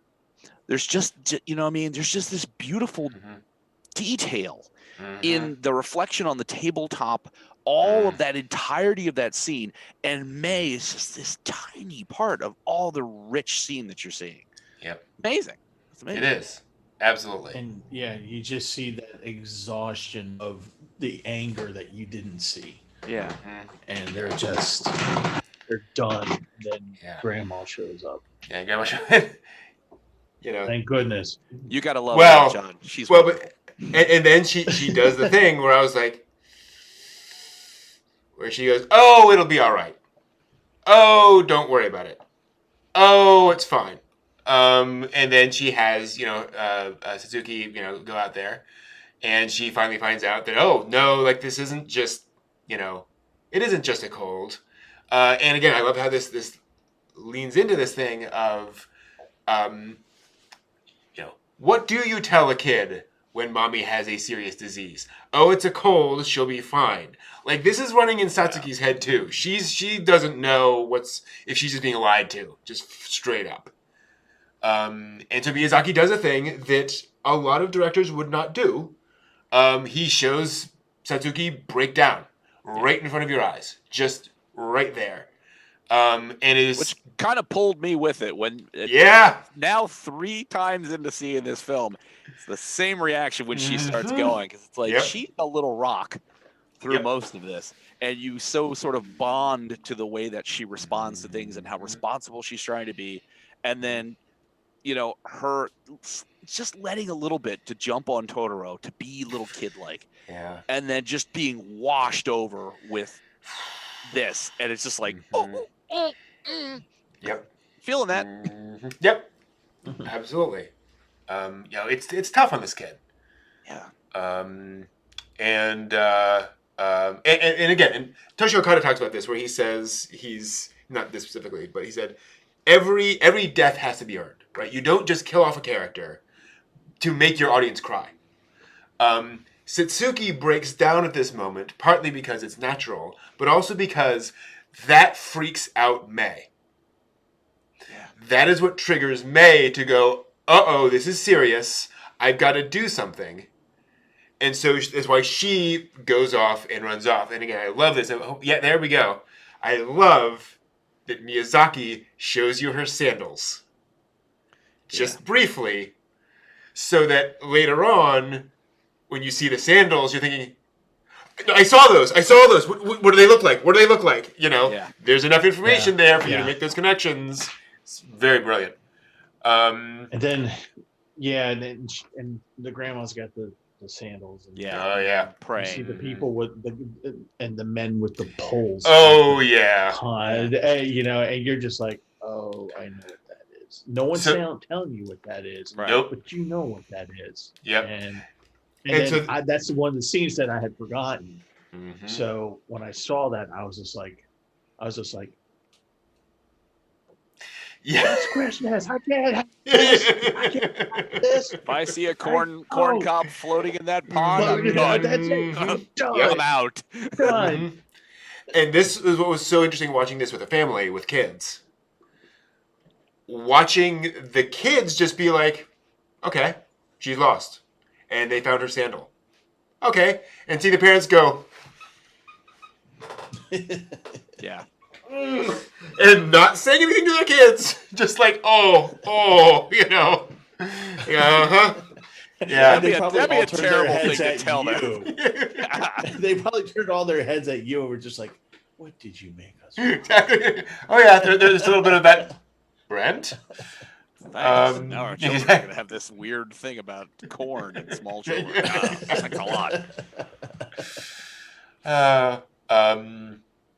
I do also, like that the village comes together. Yeah. In this, absolutely. that they as the outsiders who bought this house for their father to do his university study, and Oba-chan has been coming over and caring for them. Oba-chan is the link between them and the community, and when the chips are down, the entire community shows up.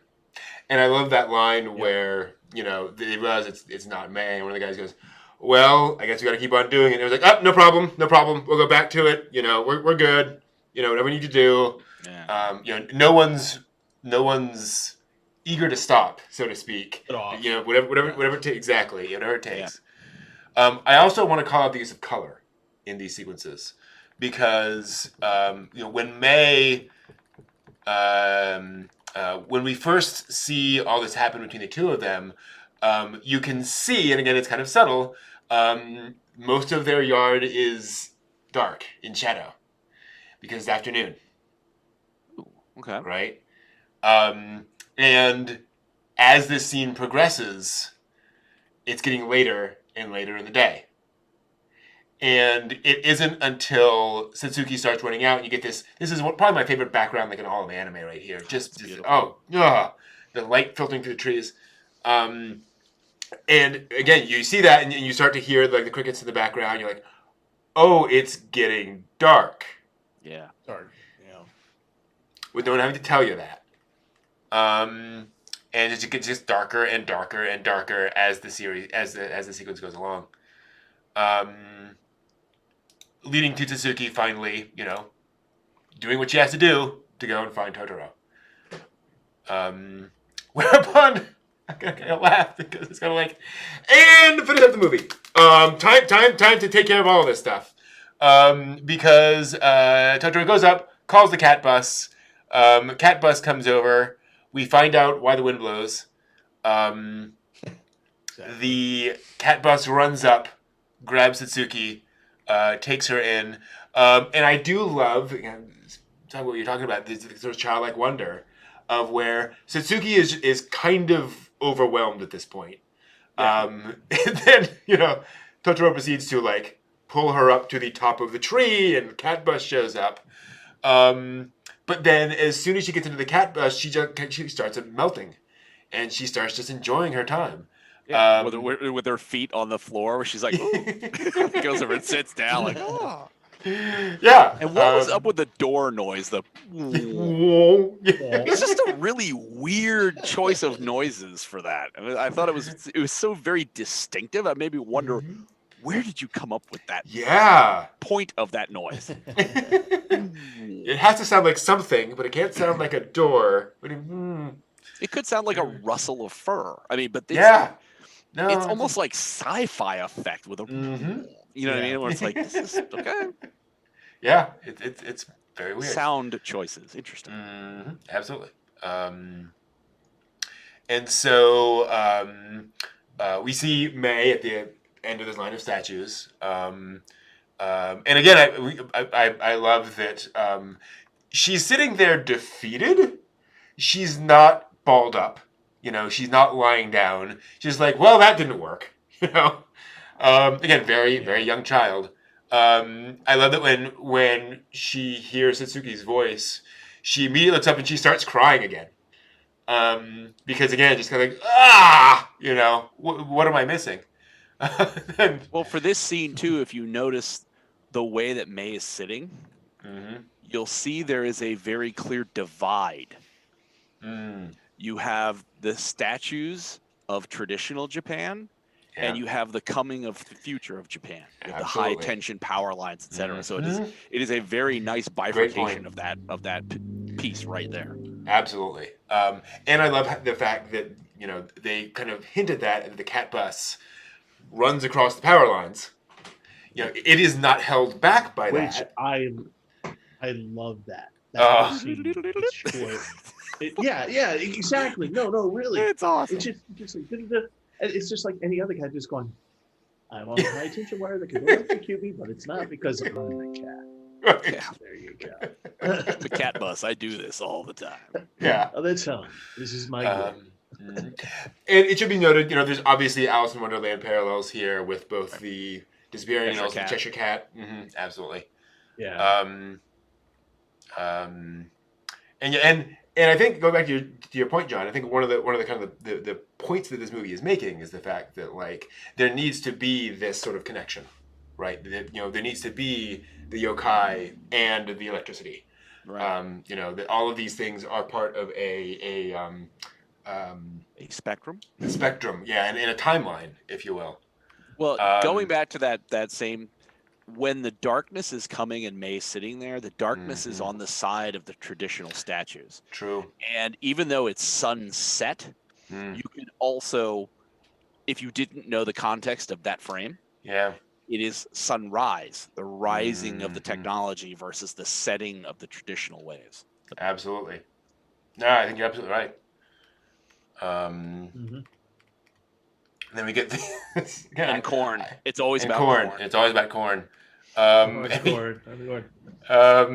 this movie where it's like we're out of time. Gotta finish up. So they get back to the hospital. Mommy's fine. It is indeed a cold, and we get the corn.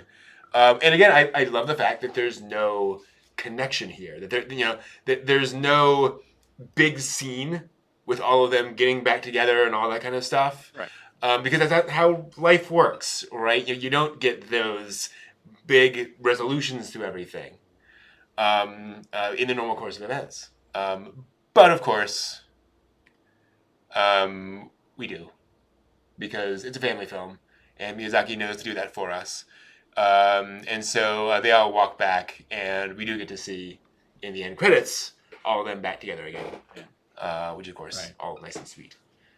I like the fact that Dad and Mom's like, I thought I saw them in the tree.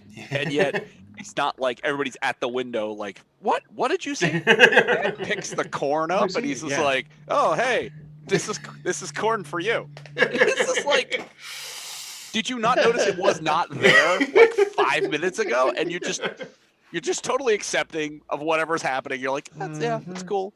These things happen. And it's addressed to Mommy. Yeah. Isn't that a coincidence? Yeah. Oh, that strange. vendor who sells corn here, Let's have some he corn. knows what's going on. Like, what the hell? If I had a criticism of Totoro, is that the ending feels a little rushed. It works, no complaints, but it does kind of throw everything at you there at the end. Well, was Miyazaki really aiming to make a feel-good, wrapped-up, nice, neat little bow? Or did he want to take you most of the journey and then give you a little sprinkling of what the happiness should be? But that's not the point of this. Right. That ending's not the point. It's the last bit of the animation you see with them coming, they found May, everything's cool. That's it. Whatever else goes on from there, that's not the point.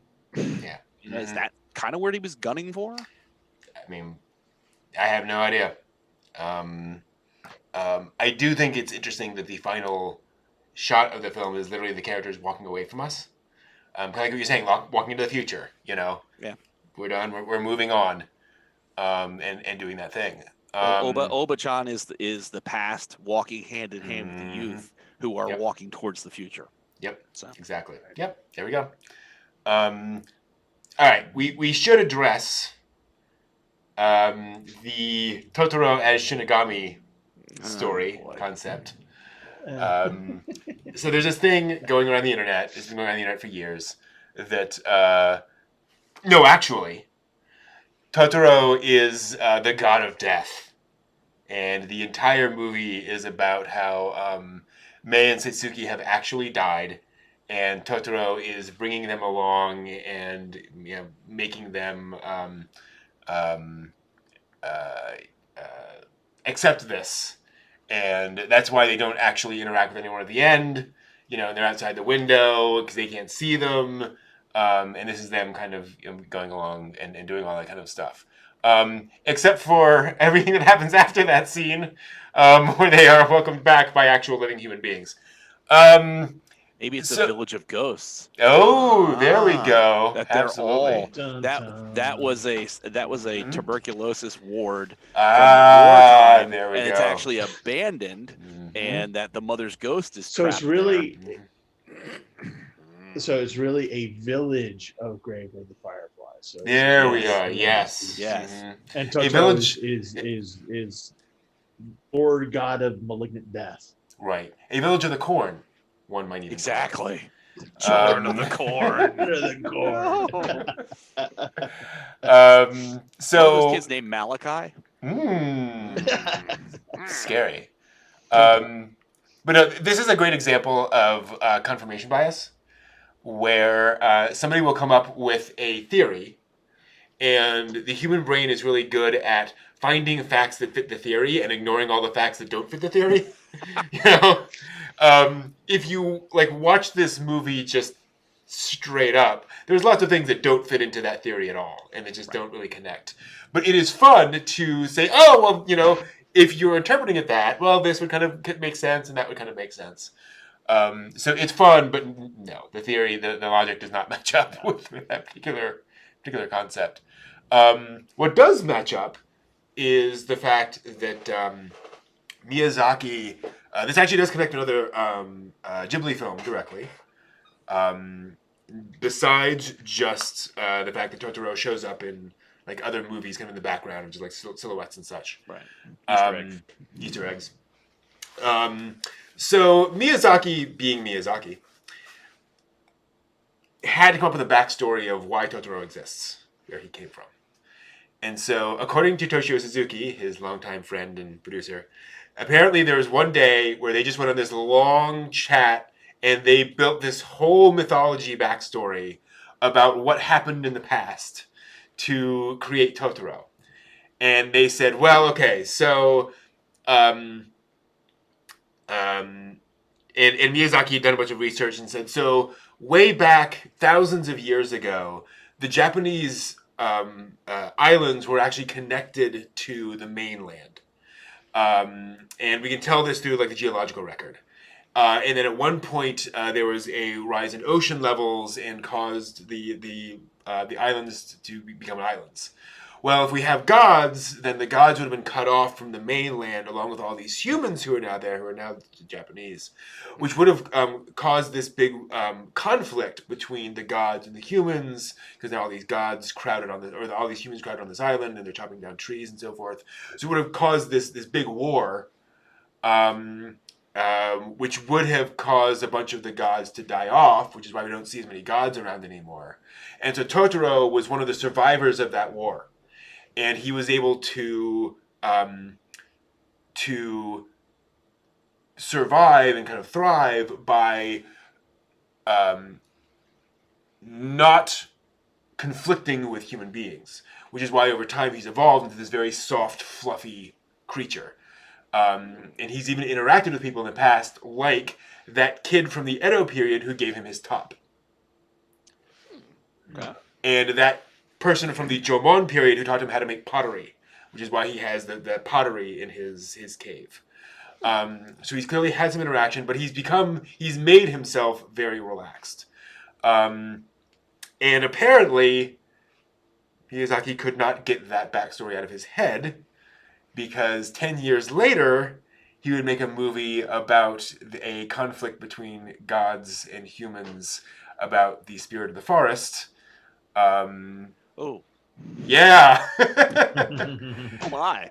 And word of God, that is technically the prologue to My Neighbor Totoro.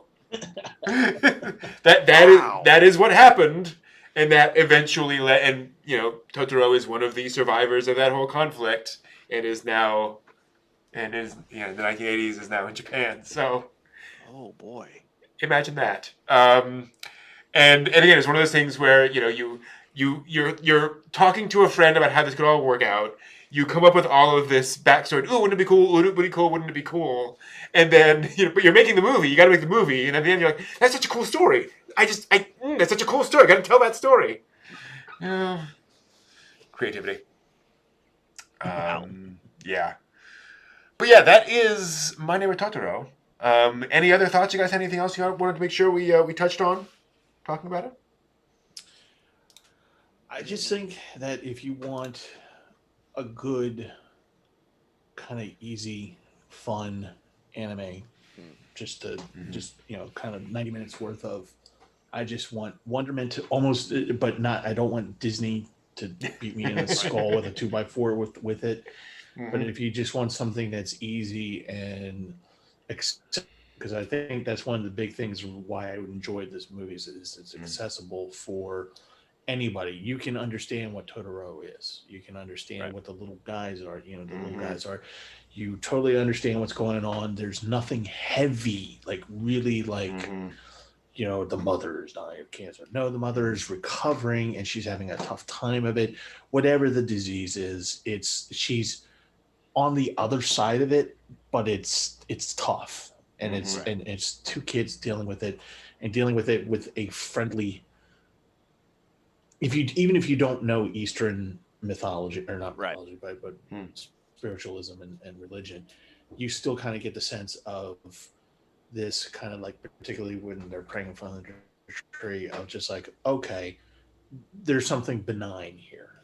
There's something that is maybe not inherently good, but inherently caring. And that's kind of a nice message to have out there. Absolutely. Yeah, I mean, you don't need to know anything about Kami or Shinto or anything to just enjoy this for exactly what it is. It's a nice gentle film. I mean, there's nothing as odd as that is to say that it's like, oh, there's no high points or low points. It doesn't need that. That's not what it's doing. It is good by in and of itself. And that's the amazing thing. This is a movie with no villain, with no conflict in a Hollywood movie sense. Yeah. There are characters who disagree, here and there, but by the standards of conflict, it's here. I mean, and yet low simmer. Yeah, exactly. And yet, I've shown this movie to 6-year-olds and to 60-year-olds, and they're both equally entranced. Yeah. It's a lovely thing. So so that is My Neighbor Totoro. Thank you, J-Biz. You're right. Tsukumogami is the term for the sort of creatures that come out of trash and so forth. The sort of soot sprite analogous creatures. There an anime that was just last season that was called Sugimomo. Probably. That was about a sentient obi. Oh. That was a kid inherited his mother's obi, and it was a beloved, treasured object, and it was therefore empowered with the spirit of a kami. There we go. Oh, wow. Makes sense. Yeah. That sounds exactly like it. Cool. So let's take a quick break. We'll be back in a few minutes talking about the news and such. So we'll see you in a little bit. In the meantime, study your anime trivia. Be back in a moment. Ooh.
All right. Welcome back, everyone.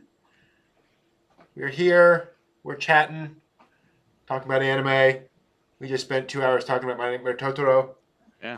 Yeah. For something that where it was like, oh no, this is just entertainment. It's not going to be any kind of deep analysis of this. We'll have nothing to say. 2 hours. 2 hours later. No. It's, yeah. Summarized in 10 words. No problem. Exactly. Yeah. Instead of 10,000 words. When we get to Mononoke, we're going to be here all night. I mean, we're going to be here. Oh, yeah. That's I going could to actually be... drink coffee. Yeah, that's going to be... Go till dawn. Jeez. Boy. And man, I ordered some stuff from Right Stuff. Awesome. I did not get any on any of those sales. I meant to, but just didn't get there.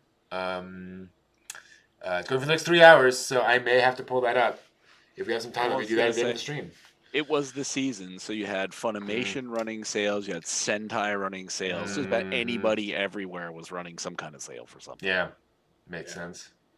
I'm gonna close that real quick. Can I pull up? I'm just curious now. Rightstuff.com. I wonder who's answering their phone number now. It's Christmas. Who would they have answering now? So, Crispin Freeman is a longtime friend of Right Stuff Anime. So when you call, you will often get him in character as their phone tree. Oh, okay. I was going to say. Yeah. I was going to say, well, how do you get hooked up Yeah, with no, that? yeah. How did you get him to do that? So Want that overnight, yeah. sir, ma'am, or do you want that 3-day shipping? Crispin so- Freeman? Yeah. Just wanted to call. Voice acting doesn't pay very well. But yeah, the so yeah, around Halloween, you'll often get on the phone with Alucard. He'll answer the phone for you. Oh, that's awesome. And then other times, Kyon from Haruhi Suzumiya will answer. Wow. So I'm kind of curious. Let's find out. We'll just see. Now I'm curious. It'll probably just be a regular phone tree. Okay, so we do. Thank you for your call. You'll be charged $10.99 a minute while we try to direct your call. Wait a minute. Do you guys remember the old, that brief period where all of the kids shows were inundated with call Santa? Yeah. And Santa will answer the phone, or Sesame, or whatever, puppets. Right. It was just, that was the thing. And then at the end of the month, the parents would be like, "What? Who? Yeah. $80? What? $5 the first What's minute, going on here? $2 the minute thereafter. Yeah. So let's see Let here. me read you the night before Christmas. Christmas. Oh, thank you, Santa. Ding, ding, ding, ding. The little meter's running. Are currently closed. Please try calling us back during our regular business hours, Monday through Friday, 8 a.m. to 4:30 p.m. Central Time. Aw, You can log into your account at rightstuffanime.com. darn. So they're not answering be your regular hilarious. hours. Hmm? That would be hilarious. Yeah. He actually answered and said, "Yeah, what do you want?" Yeah. Who is this? Stop calling. It's Christmas. How did you get this? How did you get this number? Where is their... They have yen press deals. 18 plus savings. I am not doing that right now. Ha. Well, it's almost 10 o'clock. True. Rise of Anime holiday sale. Let's see. What should we spend our money on? Everything. 5,000 products. Never mind. Yeah. If you're going to drop it, drop it on the Baron. Ooh. Bum, bum, Do they have that? Bet you they don't. No, and that was a very exclusive thing. Oh, yeah. Let's see here. Yeah, they have the manga. That's it. And, of course, Whisper the Heart itself. Which is Any character goods, Dakimakura or anything? Let's see here. See, now I'm curious. Yeah, it looks like they, unfortunately, like you said, basically everything is on sale. That's not very helpful. They have 100 mega deals in the moment. Wow. Notables Shirobako, half off.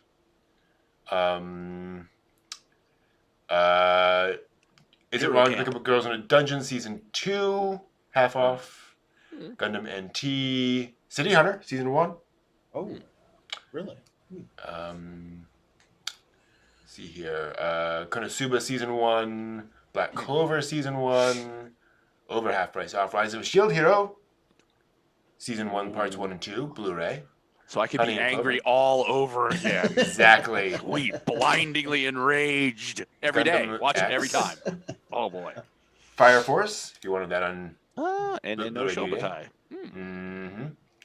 Attack on Titan, because no one's seen that yet. Sure. Yeah. Miss Kobayashi's Dragon Maid on Blu-ray, $23.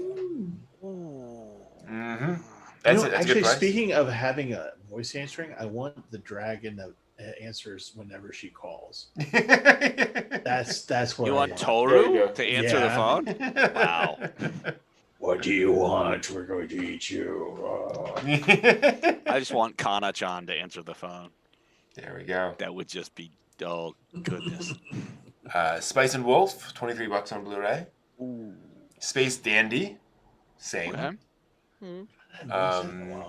Galaxy Express 3.9's Collection 1 on Blu-ray. My question is, how much of the show is that? Yeah. How many collections are there? Yeah. Yeah. Because there are a lot of episodes. Episodes 1 through 39. So that is basically $1 an episode. If you want to get into Galaxy Express. Yeah. My Roommate is a Cat. Recovery of an MMO Junkie. $13 on Blu-ray. I liked Recovery. I love that show too. Mori Morioka. She was Mori Mori. How you doing, Mori Mori? Awesome. I got the intro song to that because I loved that. Oh yeah, absolutely. Oh yeah, that's a very catchy intro. Yeah. Gosick. Gosick. Oh, Victorica. Oh. $15. Whole show on Blu-ray. I spent my money on a rice cooker. I got things. I'm okay. Saga of Tanya the Evil, $13. Oh, no, don't say these things to me. I'm wondering, so, looks like it's all Blu-ray DVDs that they're selling. Now you all know how it feels. Now it feels to see. I want it all. I want it all. Oh, wow. Here's my credit card. Just keep going till it stops. Oh, what? What?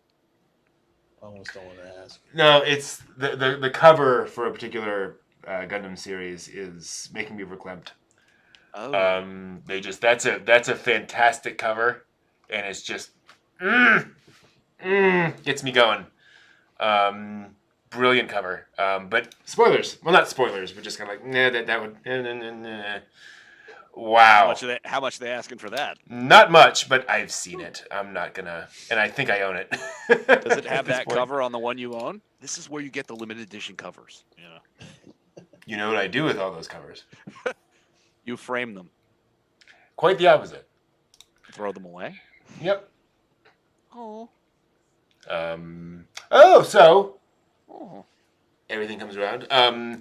If you want to watch Steel Experiments Lane, Blu-ray DVD combo pack, $17. Oh. Yep. Mm-hmm. And I'm assuming. Wow. Let me just double check on that. That this is the this contains the remaster. Because I should hope they're not offering the non-remastered version. Does it come with the game too? Doesn't say. Yeah, I wish. I'm not seeing in the comments whether this is the remastered version. I hope it is. Because that's definitely the version to watch. But burned off a late night fan sub site at 760. Yeah. Versus or 480. Burned at 480. Oh, you suck. And for those out there wondering what I'm talking about, a couple of years ago, the original staff behind Lane went back and remastered the show from scratch. Went back and re-encoded it, changed the contrast, fixed the animation mistakes. I spent like 8 months on it, so it's not just somebody up-resed it or something. It's an actual like they went in to make the show more like what it was meant to be originally. So definitely worth checking out if you're into that. Dirty Pair as well. Basically all of Dirty Pair. Wow, you can have the original Dirty Pair of the A series, the features DVDs, the movies, Dirty Pair Flash, and Dirty Pair Collection 1 and 2 for. Dang. I think this is a total of $30. Wow. $8.50 each. Holy crap. Wow. Not bad. Right Stuff's having a blowout sale, that's for sure. As well as the entirety of Chobits for $21. Oh, I loved Chobits. Good old Chobits. And those are today's Since I've seen that. mega deal. Say what? Wow. You never saw Chobits? I saw one episode at Otakon. Yeah, same here. Yeah. I enjoyed it. It was a lot of people say that it's awful. I'll agree that the way I'll agree. calm on is not appropriate.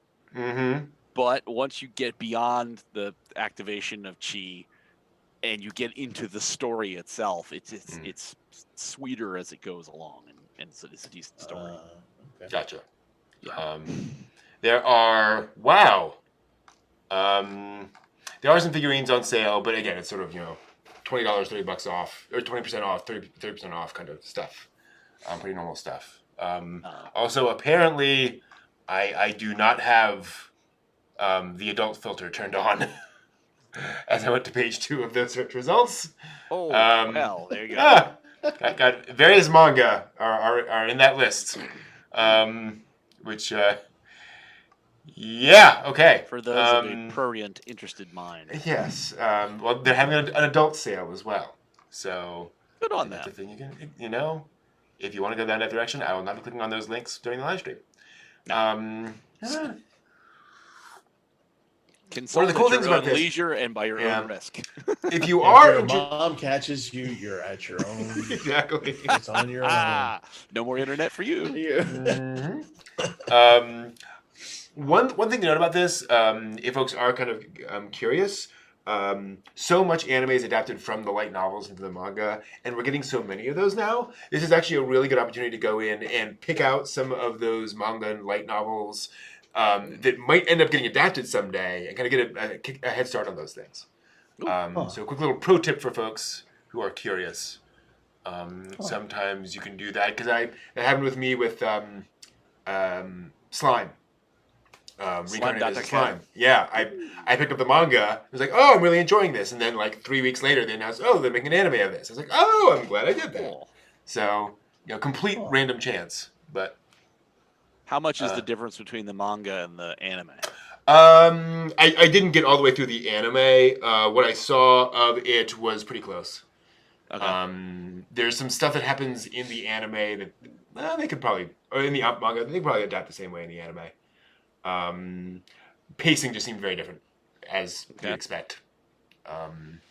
Just because of how the manga moves fairly quickly, and the anime seemed to be kind of going a little more slowly, kind of letting it ride, as opposed to churning through plot real quick. So. Well, again, we've talked so many times about like how we could resolve plot in a single episode. Yeah. How that doesn't sell crap. Yeah, exactly. So they're plotting. No, you have to take the Dickens approach. It's a percent per word. That's what you have to do. Yeah. Exactly. So that anime has got to stretch that out. Mm-hmm. You Absolutely. gotta pay for that rice cooker somehow, right? Yeah, exactly. Mm-hmm. I'm so looking forward to that. Oh boy. Oh, yeah. Perfectly cooked There's rice. so much you can do with that. No joke. Yeah.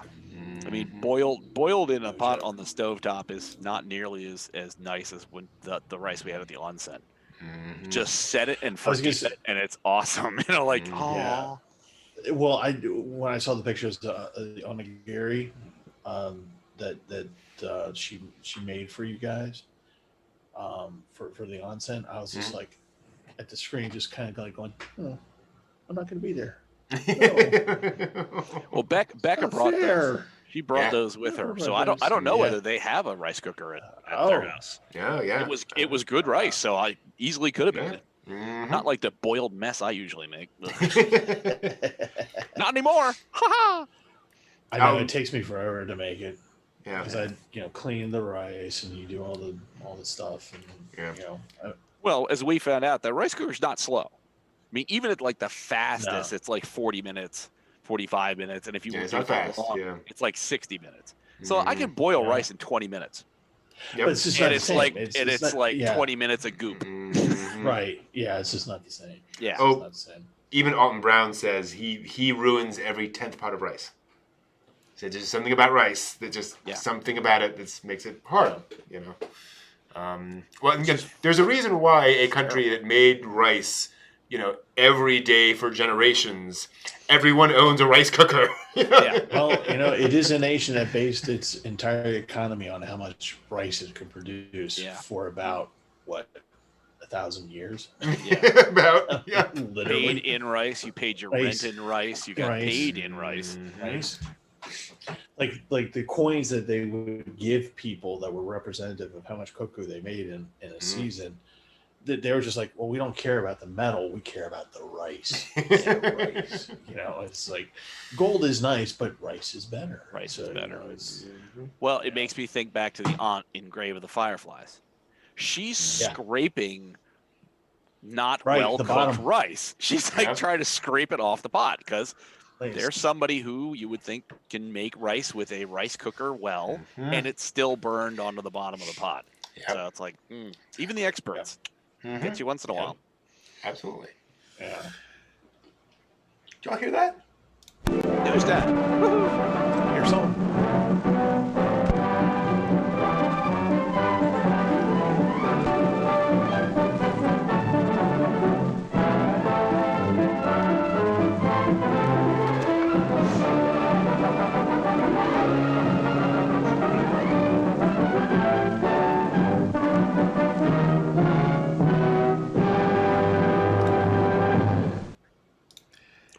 And welcome to the latest anime news for the week ending December 26th, 2020.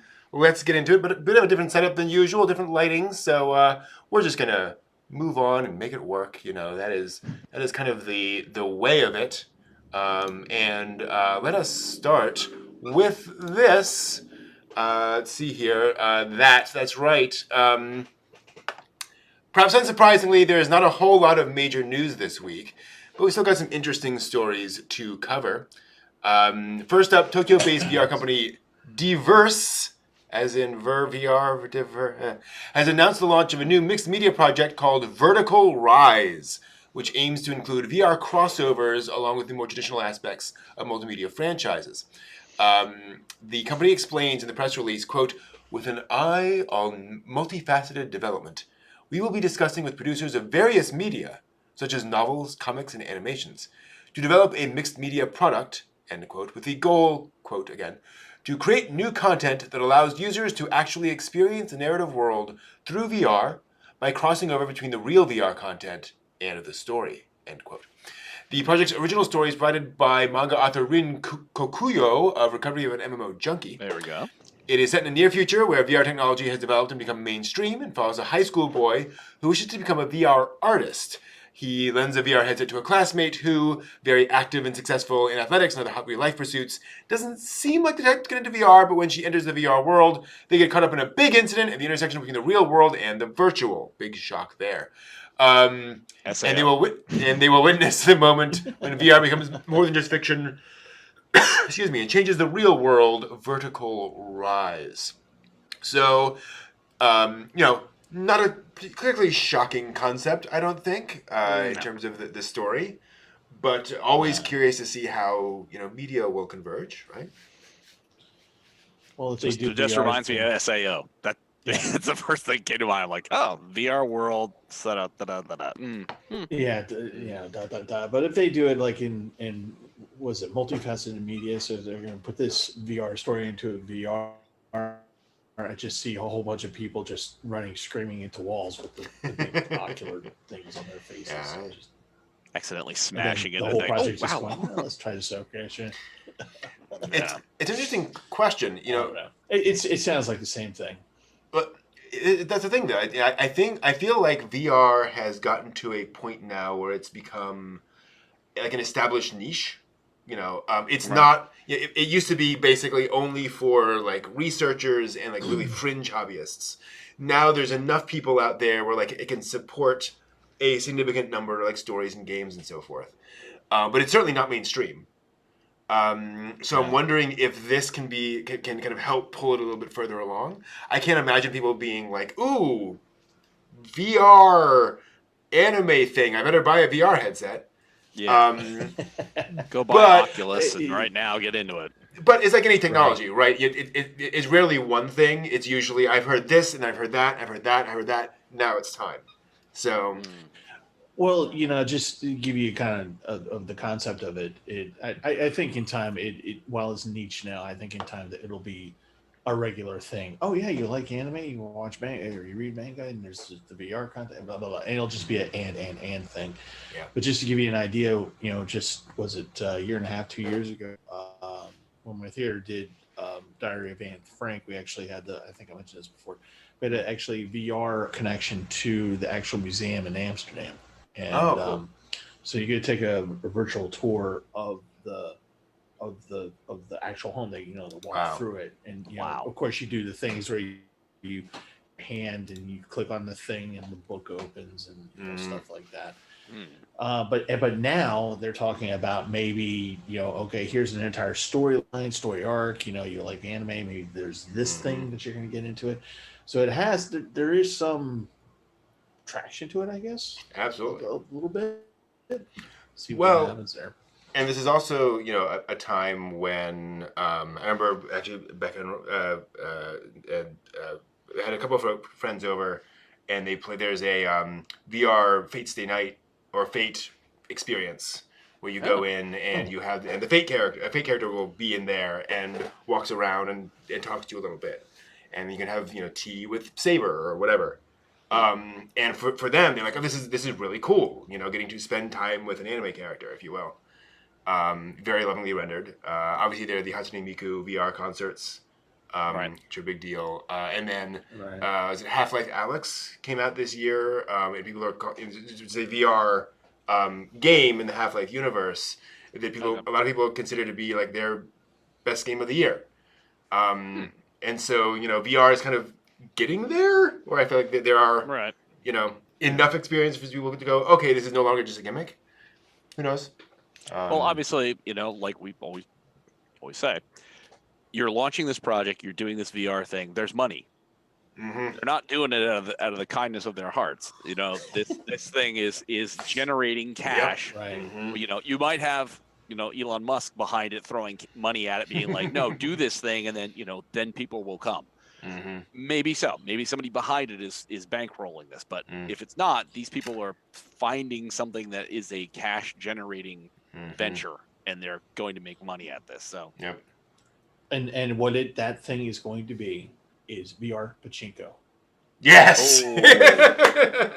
Exactly, because it'll avoid all those rules and regulations about the mechanical gambling. There we machine, go. because it'll all be virtual.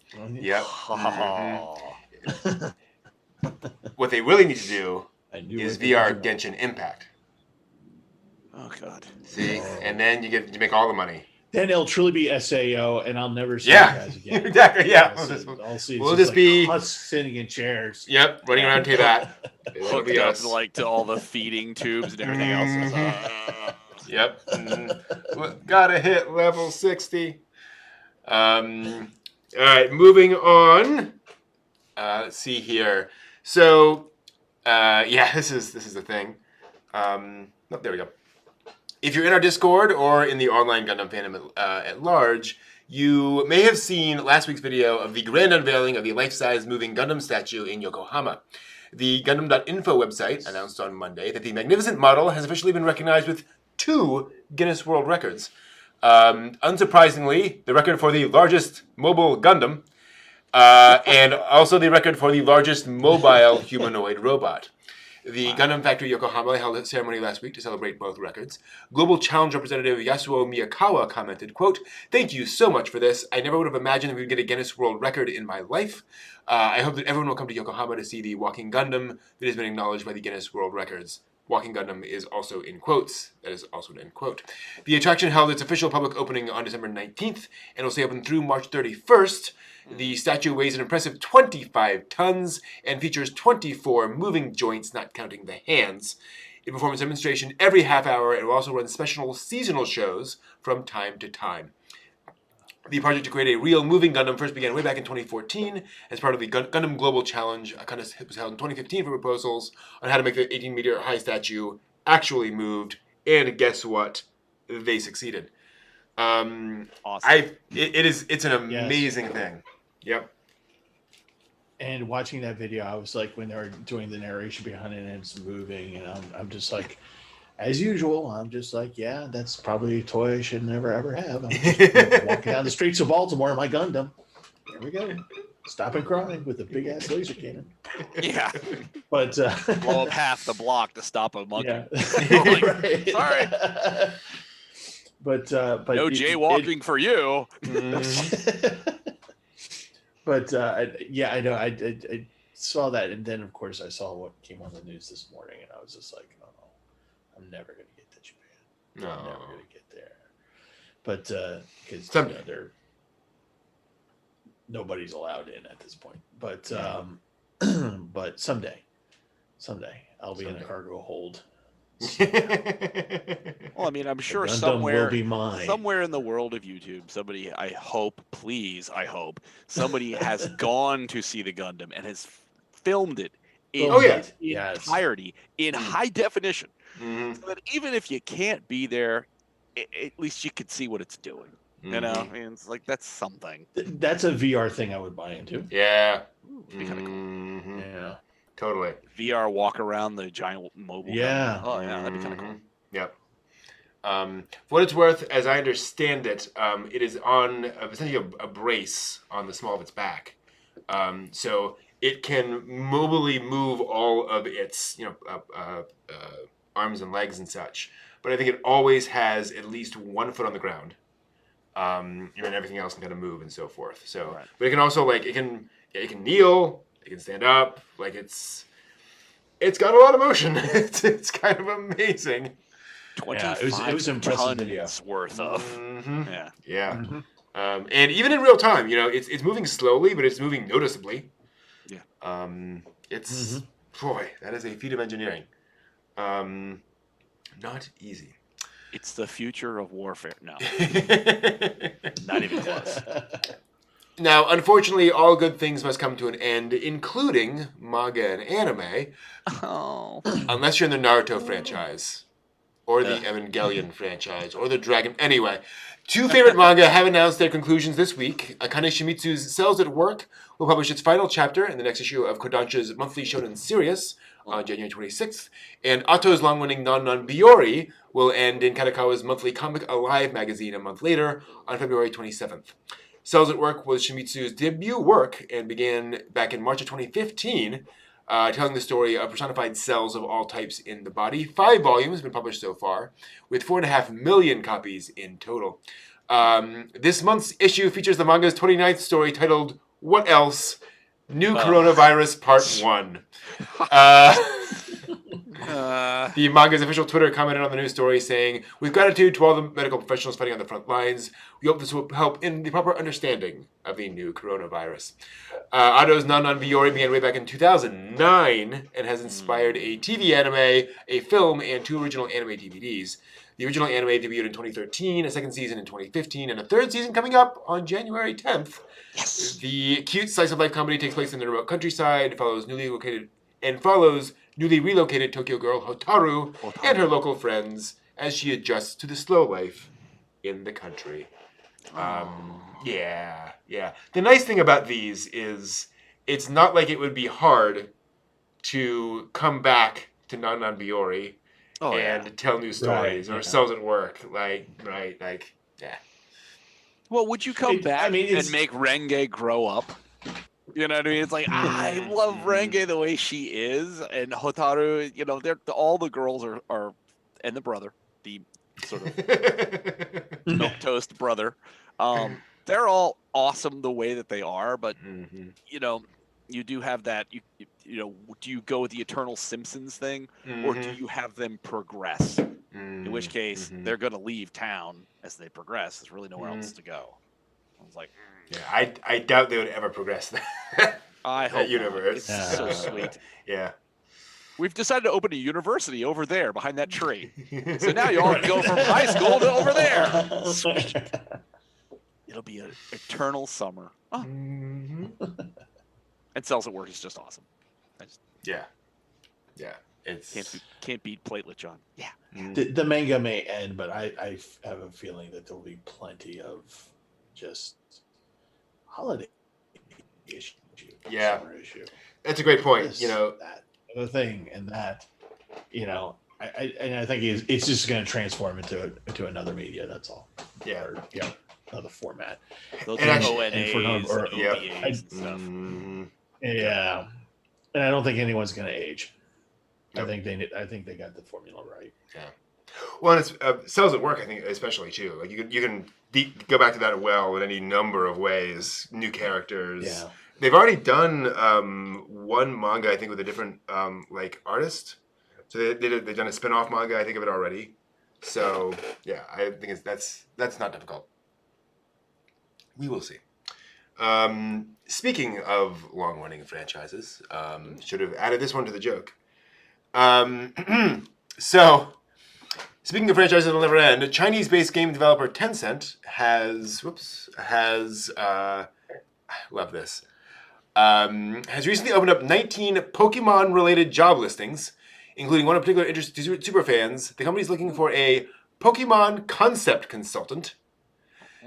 The lofty requirements for the job are quite different from typical job application requirements. Along with being familiar with the worldview and history of Pokemon, I would hope so. The listing asks for candidates to have cleared every mainline Pokemon game and have at least 900 hours of playtime. Wow. Good Lord.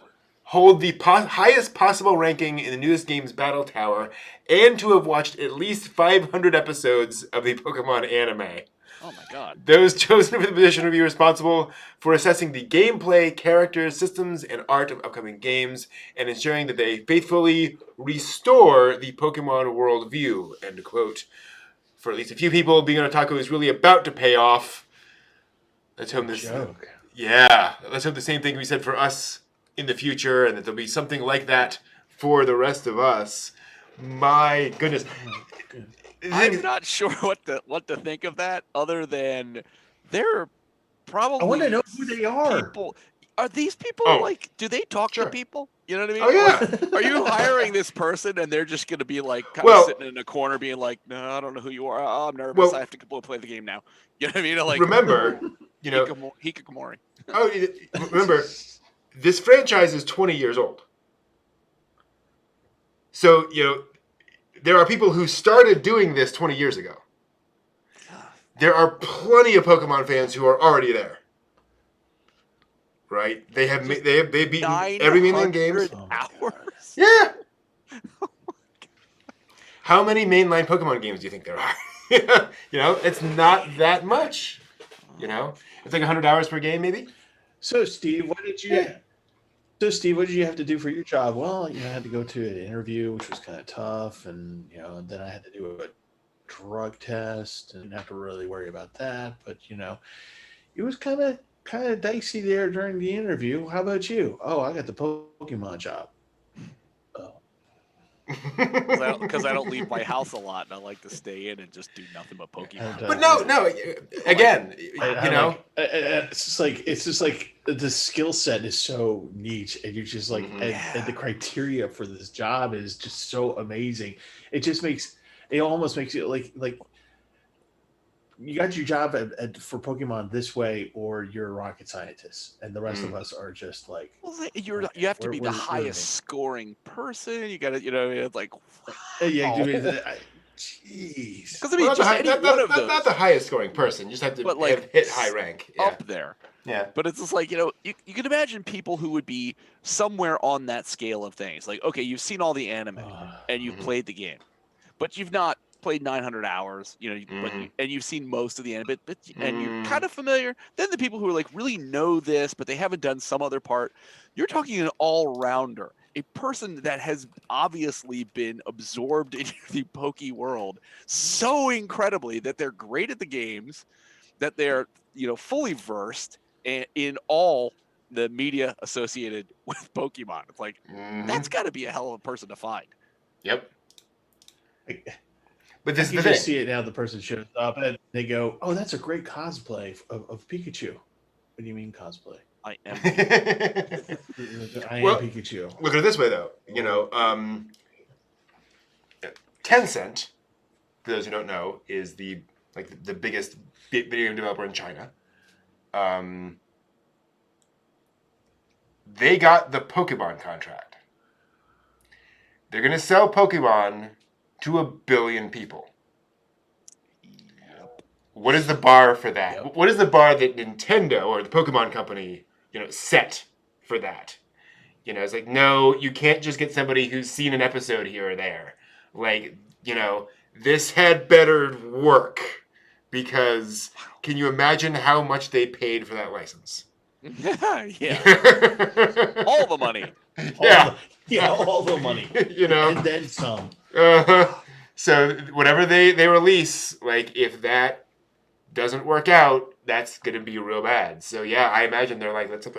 And also, I mean, I think it's like any job, application. That's what they're looking for, and they'll get applicants. And if you've watched 450 episodes, that's not going to disqualify you, right? Like, I'm sure you could substitute whatever. college credit somehow. Right, exactly, yeah. I was gonna say, if But you no. have a PhD in Pokemon, then you probably are qualified. Because here's the thing. There are 23 seasons of the Pokemon anime. Good Lord. At 50-ish episodes per season. So there's, That's an awful lot of Pokemon. So they're not even asking you to watch like half of it, to be clear. They're asking you to watch maybe half or so of all the X and Pokemon TV episodes, much less the 29,000 movies they made. Wow. Gosh, yeah. I wonder if my qualification of having one of my places I worked at, the Cellars, being at a bar, that my chest was routinely a place for Pokemon Go people to come to. Like, no, sir, can you please stand still? Why am I standing still? You got a Pokemon on your chest. What? Just hold still. Okay. Mm-hmm. That's a little weird. That definitely It was a little helps. weird, considering that these are it's a bar and liquor store, so kids are coming in with their phones and like, sir, can you please hold still? And I'm like having beers in my hand trying to serve, going, why are you not 21? Yeah. Why are you in here? Damn kids, get out of There's here. a Pokemon on your chest. What are you saying to me? Stop drinking the cough syrup. That was a time. I have stories of Pokemon Go. Boy. The adventures. Also this week, just various stories that we think are kind of interesting. Might talk about, might not, but worth a mention.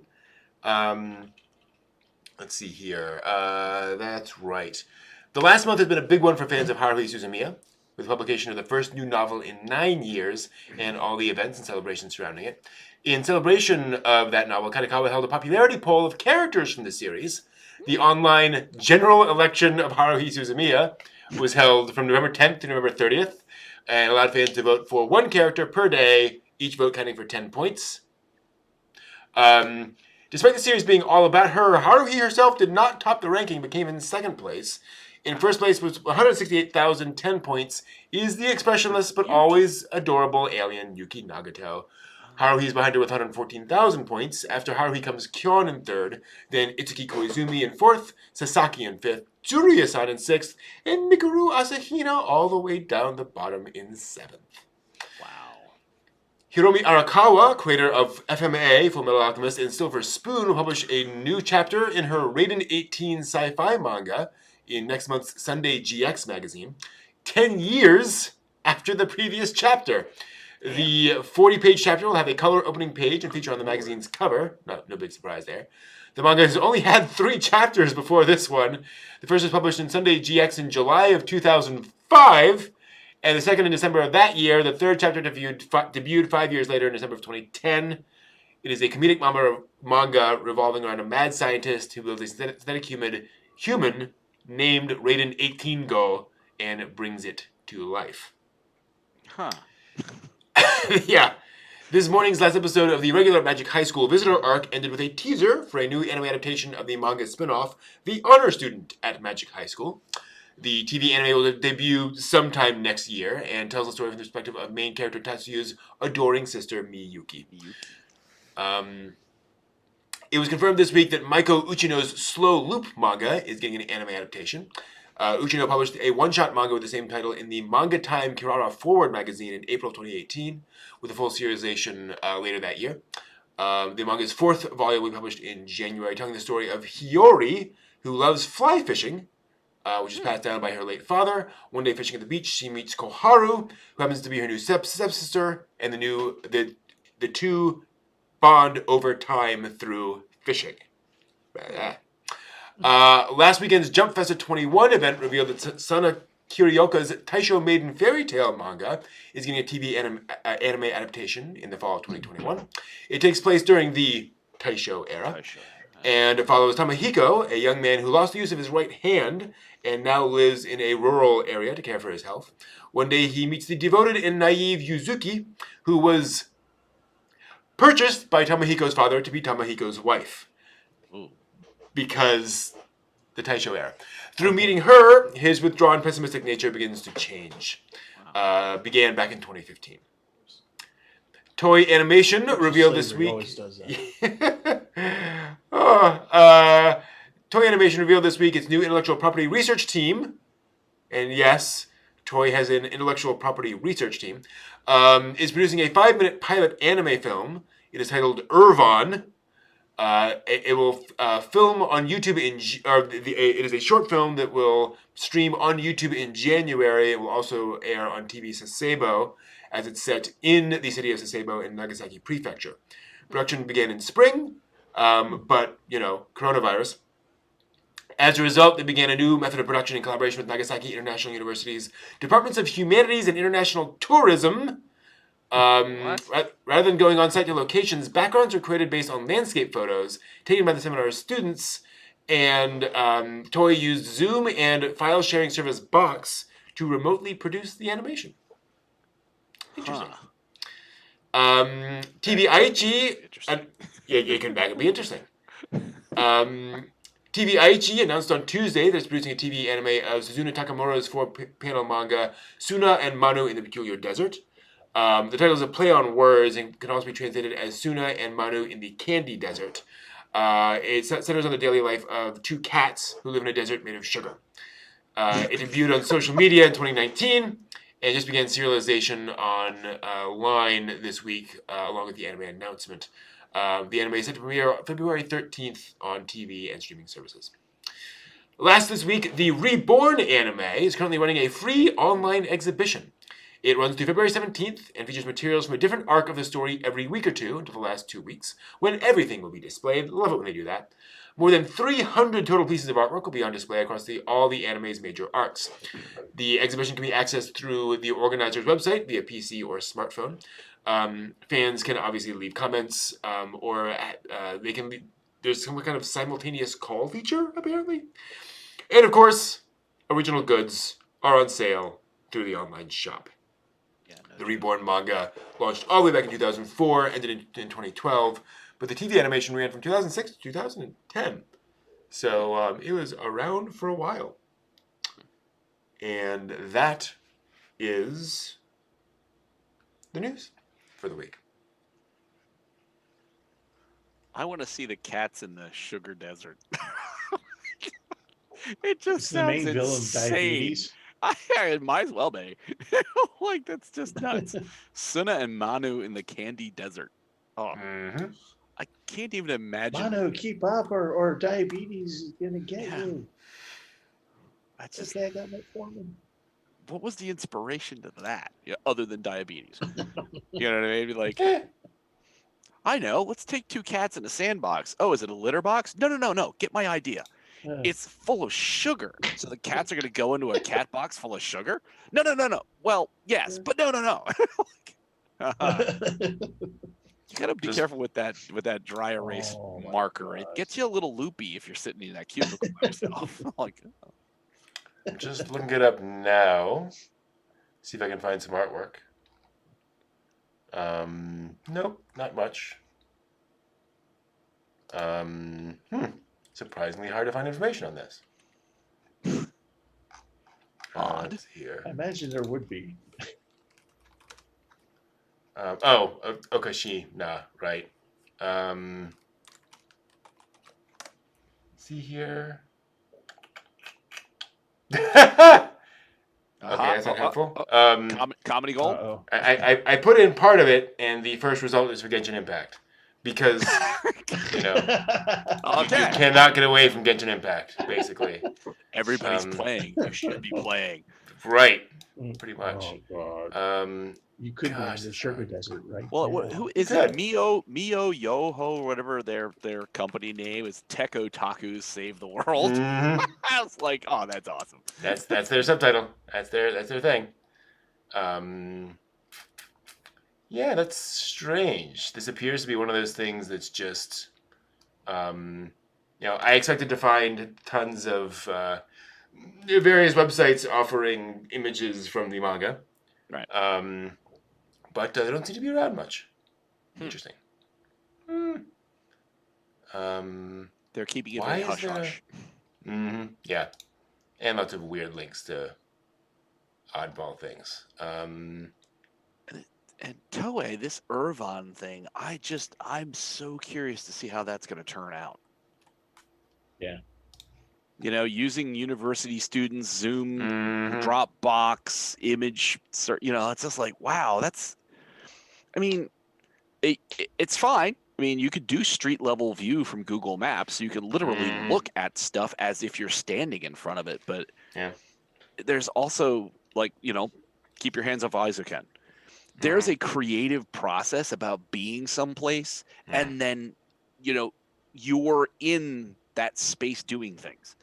So to have it virtually, is it going to have the same kind of impact and the same kind of creative flow for somebody to try and get that together? Oh, certainly not. And I'm sure this is one of those things where they got the money together, they got the people together, and then everything hit the fan, and they were like, "Well, we either throw it all out the window, or we do the next best thing, and at least get it made." Yeah. So, let's be yeah. curious. It'll be interesting to see how that goes. Absolutely, very curious. Hopefully not a bus wreck. Hopefully it'll be passably interesting. And we've seen plenty of anime use, photograph backgrounds, basically, where they put them up side by side. They just repainted it. So that's easy enough. It's just like you say the question, and I think they also have the advantage that this is going to be a 5-minute pilot film. Yeah. So they're probably focusing on other things besides just the those aspects. Well, I can imagine too, for 5 minutes of pilot film, that's still a lot of work. Oh sure, yeah, no question. But yeah, for 5 minutes, if it just is an unwieldy beast and it just doesn't fly, you've got your proof that it can be done, and maybe that is enough. Just that's all you need. Yeah, absolutely. It's actually. Oh. We checked it off the bucket list. Yeah. No, I was just saying, we checked it off the bucket list. Well, we tried that. Wasn't a great idea, but we tried it. There you go. Yeah. Well, it's also interesting thing about a pilot film. They're meant to be kind of sketchy. They're when anyone watches a pilot film, they know they're watching the finished product, so they can be like, "Oh, I see where you were going there with those backgrounds." Right. So yeah, we'll see. like the Venture Brothers pilot was so like South Park. crude, Like but The it was Cage so- with Christopher Pike. Yeah, that was. Yeah. No, Yeah. really. Yeah. Mm-hmm. It was a That thing. was. Mm-hmm. I was just gonna sit here and lights blinking. Yep. Mm-hmm. Yeah. A lot of elements of Amazing series. Star Trek that really weren't quite there yet. Yeah. Hey, it took Love the time. lamps though. They had those awesome neck lamp things. I just thought were awesome. So 60s. So 60s. Product of its age. Product of its time, absolutely. But it's also always fascinating seeing how things evolve over time too. Seeing how, someone will have an idea and then evolve that into something, and then it becomes something else. You do the pilot for Star Trek, and you're like, oh yeah, that didn't work. Let's not do that or whatever. We could do this differently and not sucky. Hey. Well, you think so. Let's go off kilter a little bit. Think Star Trek. What should Star Trek have been? It's 1965. You're basically inventing science fiction, serious science fiction on television. There are so many ways you can do that. You're competing against Bewitched, the Monkeys, the Wild Wild Addams West Family. Have Gun Will Travel, Gunsmoke, Ponderosa. Yep. Yeah, it's doesn't quite fit in. The fact that anything else. The fact that it got a 4-year run is just amazing unto itself. And it just, and even after the pilot, you go to the first episode of the first season, and it's still not that good. It takes time for it to actually get good. And Star Trek is. I'm not a Trekkie, but I'm firmly invested into it. But it was like in 1980 when the Star Trek movie came out. And you come to learn that the first 20 minutes of it were supposed to be the pilot of the new Star Trek show. And I was a kid watching, so I didn't realize it. But now I feel bad for those characters because they really thought that they were getting into. I'm gonna have a job for the next 2 to 3, 4 years, maybe. Nope. We're gonna kill you off in 20 minutes in the movie because people don't want to see you; they want to see Spock. Yeah. Much less. Remember the episode with the original series with Terry Garr, where they go back in time and there's that weird sort of storyline with her and the other guy. That was also a pilot. Oh, no joke. That was going to be a series. That was the pilot for their show, which did not happen. So again, imagine you're writing Star Trek, and then NBC comes in and says, "So here's what you're gonna do. Here's your next episode. You got to write this thing." You're like, oh, really? Come on, killing me. Invent some reason for the Enterprise to go back in time to yesterday. Wasn't it? What was the one that had Joan Collins in it, where she ran like an orphanage? It was an orphanage right before World War II. Something like that, and they Spock had to hide his and Kirk ears. falls. City on the Edge of Forever. Spock had to hide his ears. Yeah. And Kirk fell in love with her, and Edith Keeler, right? Yep. That's Harlan the Ellison. way that's the way that all goes. That those things. I still just the fact that you had Gene Roddenberry that could sell this, that you had Desi Arnaz and Lucille Ball, Desilu Productions, bought it, and then they vetted it out and got it on the air. It's just a whole series of incredible impossibilities. Absolutely. Because all those network executives, I'm sure, were looking at this and going, "This isn't anything like things that we do, and things that we do make us money. How is this going to work?"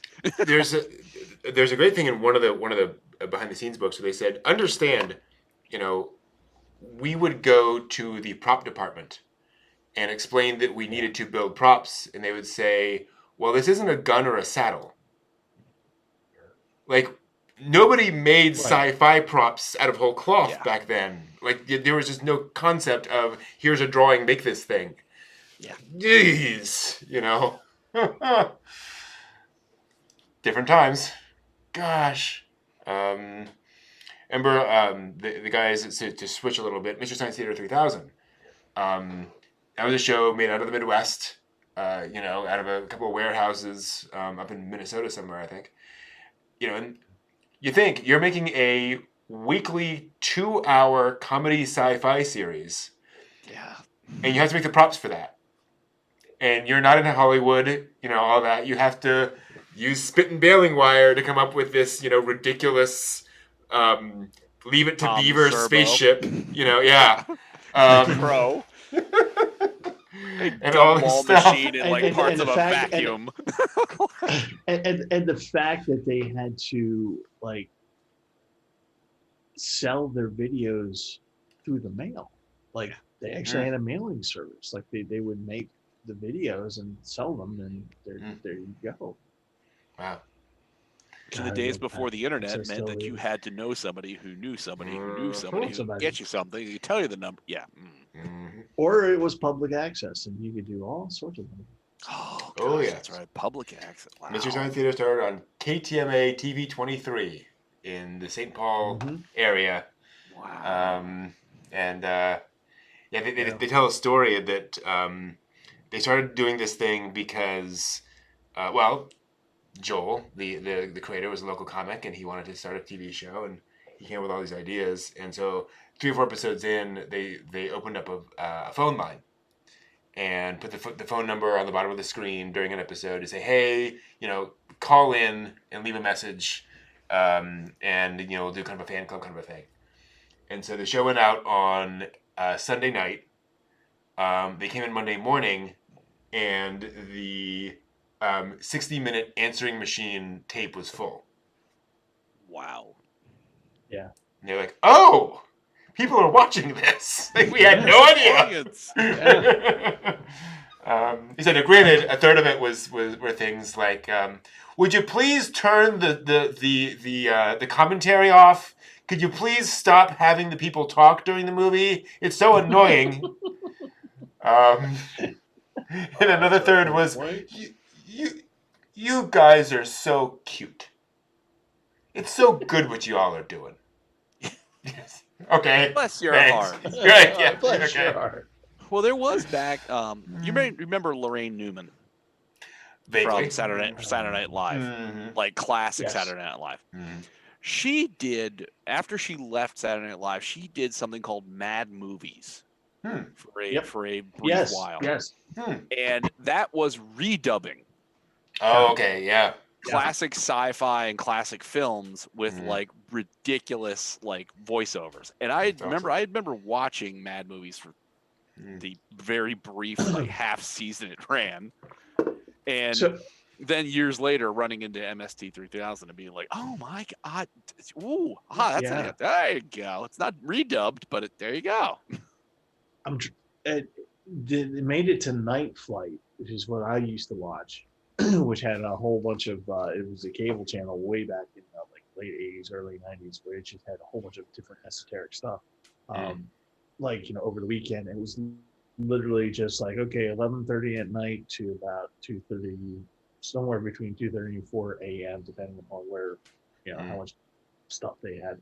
And they would just grab stuff from left and right, just anywhere. It was usually public access. That's where I came across that. Misty made it onto there, and just a whole bunch of other odds and ends. You can actually get it a month on Roku. It's a streaming service now, so you can see some of the old stuff. But it's mostly music what they have on there now. But it's like old, really old. So those of you in Chatland who were just a glint in your father's eye back in the 80s, you can see what the 80s were like. And the horribleness of it all.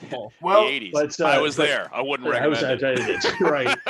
Well, the show went on for so long, but the guys said that they had to stop doing it because they were just too addicted to cocaine, because that's what they had to do, because they had to keep calling it every day to run people down to get the license to show these things. So Ooh. then, they would say like, yeah, we hate it when we want to do a movie or throw something on there, and all we have is a PO box, and we have to like actually investigate and go back and find these people. In the pre-internet days, that was In not pre-internet a good trick. days. Yeah. On Mystery Science, they Skip said, tracing. Fortunately, they didn't have a problem with that in the sense that there were plenty of movies available to them, but they always licensed everything that they showed, and that was often a process. And Mystery Science had the problem that a bunch of their licenses got pulled after a while. Yeah, Sandy Frank, who brought over a lot of the Godzilla and such movies. After he realized what they were doing, they told him that this was a parody show and so forth, and he's like, yeah. And then years later, he actually watched some episodes and was horrified that they were making fun of the dubs that he made, and so he just yanked it and said, "No, you'll never have access to any of these again." Yeah. And so like 8 episodes of Mystery Science Theater just went off the air, gone. They had to go back and reissue a DVD at one point. They had put like I think Godzilla on, and then they had to like replace that movie with a different movie, different episode, because don't have access to that anymore. But there are, if you still have a VCR, you can still find somebody out there. Oh yes, has the videotape of that episode. Oh yes, of those episodes. They all are somewhere. There's one episode from the KTMA era that, as far as I know, still they have not tracked down. They got a whole bunch of them, but there's one lost episode of Mystery Science Theater from like 1987, something like that. Wow. That just, who knows? And again, cable access. Yeah. Like, records do not exist. No one's paying attention. Like, there's no archive. It's just, Which I wonder if do we live in an age where you're not going to have lost media anymore? I think the manga that gets printed, all the animes that get done, the ONAs, OVAs, all these things, will they exist forever in some kind of digitized format? Or do we still run that risk that somebody's going to like lose the mast or accidentally hit delete and be like, oh crap? I don't know. I think it's lessened. I think I think the possibility is lessened, but I don't think we'll fully ever get away from losing stuff. I mean, what was it, that fire how many years ago on some, like everyone was like, why are you so freaking out about this warehouse burning down? And it's just like an entire studio's worth of 10 years worth of masters in there, and it had like Nirvana's like first album in there, stuff like that. So there's always that danger. There's always that. Well, I mean, the fire a few years ago, or a couple of years ago, for KyoAni. Yeah. And so I don't think it'll completely go away, but I think it'll be one of those things. But that there will always be somebody out there who is just like that guy from Cowboy Bebop on that episode where it's all the VCRs, right? Yeah. And he's just like, you're gonna love this show. It's from 1989, and it's totally Melrose Place, and like he's doing the exposition, and meanwhile Spike turns around, starts kicking things, and I'm just like, oh. Well, and I think the scale too is just changing so dramatically too, where we're probably never gonna lose the Mary Tyler Moore Show, but if I get a third copyright strike and all my videos go away, I have backups of those, but there are so many like YouTube channels that might just disappear. Right. Because, they don't have a backup of, episode number 38 of whatever they did, and that's gone. So we'll see. When it gets struck, is it suspended somewhere in the ether space of YouTube where it exists? It's in some backup somewhere, but it's not broadcastable, so it's not truly That lost? is an excellent question that YouTube will not answer. Interesting. Will not answer it. There's a guy out there, Penguin Zero. He does a lot of kind of just like popular like Karen videos and stuff like that, but he also runs a side gig where he talks, where he actually goes to companies like YouTube and sponsors to make sure that they're not cheating creators out of their content and in contracts and stuff like that, like setting up impossible situations, because that does happen.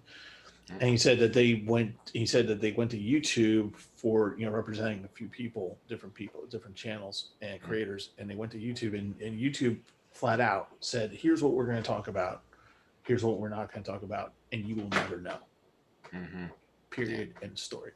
They're not going, there's entire departments in YouTube that there's no access. Yeah. You'll never have access to. Yep.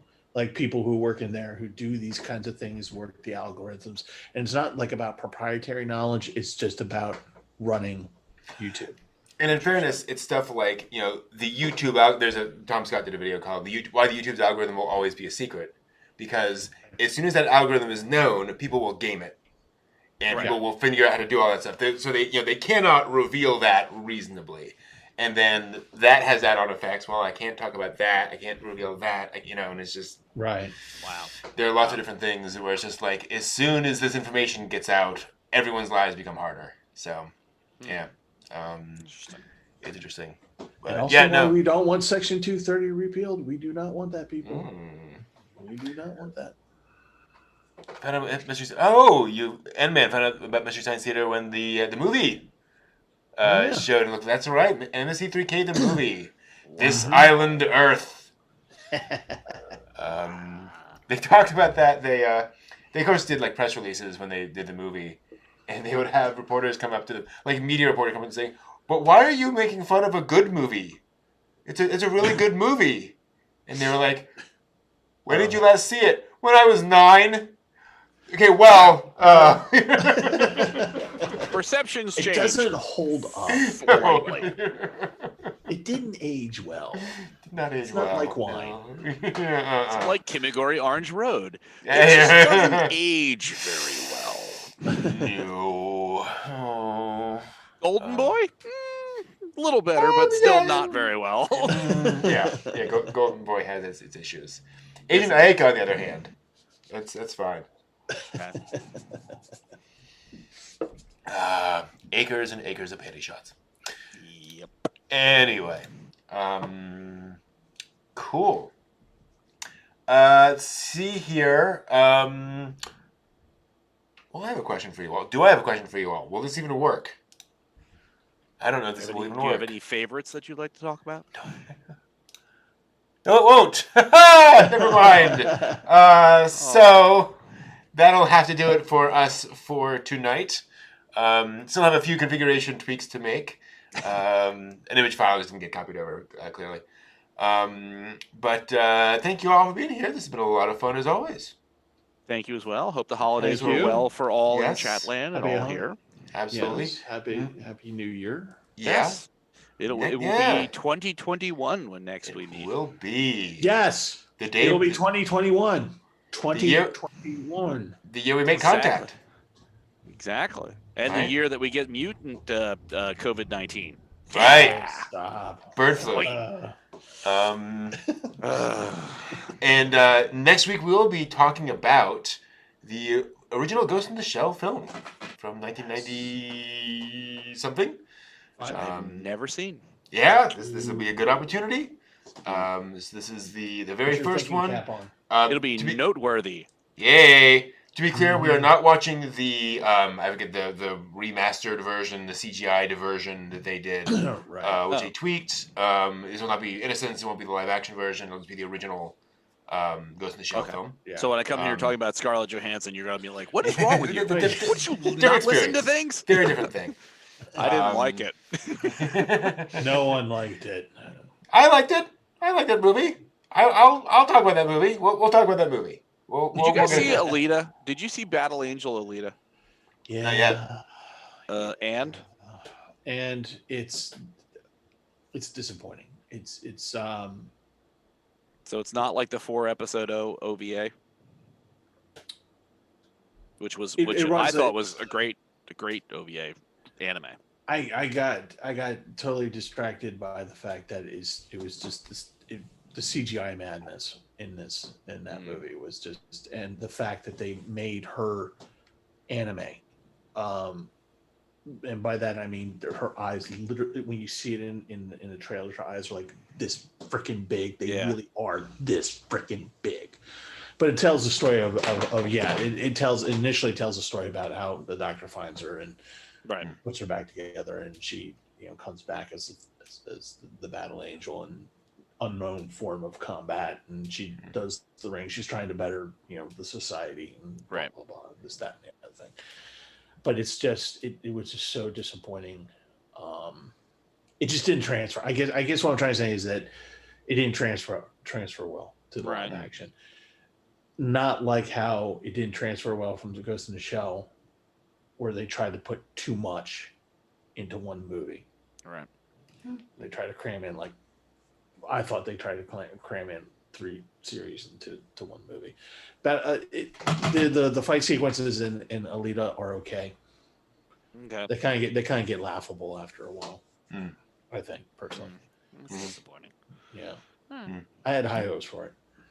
I did too. I was waiting for it to be available and remember to watch it. I'm sure it's available now. I just never remember to watch it. Yeah. All right. So we'll be watching the original Ghost in the Shell film next week, talking about that one, analyzing that. If anyone's interested, the original manga is only 1 volume, so if anyone's curious in checking that out, feel free. Really? Yeah. Yep. It's short. And I bought it at a library sale. Bought it at a library sale a few years ago, and I got it home. Really excited to read it because I've watched the anime and I've never seen the manga or read the manga. I opened up the manga and it was all in Japanese. Ah, yeah. Oh, wow. That's a problem. That's it. What I always thought it was just like Buddha, that it was going to be like multi volumes of stuff. No, it's just that the exposition in the anime, just to warn people, the exposition in the anime and in the movies are pretty dense. Yeah. Yeah. We'll be talking about There's action that. in it, but it's not an action. Yeah. And no adaptation of the anime follows the manga. Right. Each one adapts different pieces of it. And so you'll get little bits of it, but there are storylines in here that have never seen animation. And then other things like that. Like the characters are there for the most part, right? But the overall political intrigue and issues and stuff, and and Motoko is portrayed very differently. Yeah, in the book. In manga. She's also a difficult. Getting back to that earlier point, she is a difficult character to adapt or tell stories about, because she is a very distinctive character. She is very reserved in her own way. She is unique in terms of her physical makeup. And so she can come across as very dull, basically, depending on how you adapt her. That's one of the problems with with Oshii's films is that the major tends to come across as very flat. And that's intentional, but it can be a problem. So it needs to be handled with a bit of nuance to get the background going and get the okay. I see. I got you. And the TV series makes her a little bit more lighthearted, a little bit more friendly. They shift that around a little bit because you spend 50 episodes with this character. So I got you. Yeah. And it almost sounds like the same voice actress, but it is. Yeah. And to that point, if you watch the dub, there have been several Ghost in the Shell dubs in English over the years. Best of them. I honestly cannot comment. I don't remember, which one's which across time. It's really hard because of how flat she is. Right. Yeah, and well, the UK license is held by Madman because they own part of it. And then the North American release has shifted around. So it was Bandai for a while and then other folks. And so a new company gets it and they have to do a new dub because they don't own the old dub. So there's been all that going along too of trying to make all that work. So hopefully it gets better as you find people who are more competent to understand the source material. Hopefully, right? Theoretically. I'm not commenting on whether the. I'm not saying the old one was bad. I wasn't implying that. Also not saying it was a true work of art. No, I'm not saying anything. I'm just saying that. There will What? be competing views on Ghost of the Shell. In case in chat land you couldn't tell, I adore this movie. And, Oh yeah, yeah, me too. No, I'm not implying anything here. I'm just saying. Okay, seriously, why are you laughing? Nothing. Just, Nothing, no reason. well, it's just good to see when I watch this. This is for my first time viewing. We're gonna see how this rolls. Okay. See whether I sit back and go, "Oh wow," or I go, "Oh, okay, cool. I'm totally on board with this. Okay. Yeah. I'm up for this. I'm up for it." Okay. Cool. Just know that there is a in case you wanted a more lighthearted fare, Dominion Tank Boys. This is true. Same well, not same universe, but some character cameo. Yeah, connections. Yeah. Exactly. Anyway, that'll do it for us for tonight. Thank you all so much. We'll see you all next week. Have a great one. Johnny, see you 2021. See ya. Happy New Year. Happy New Year.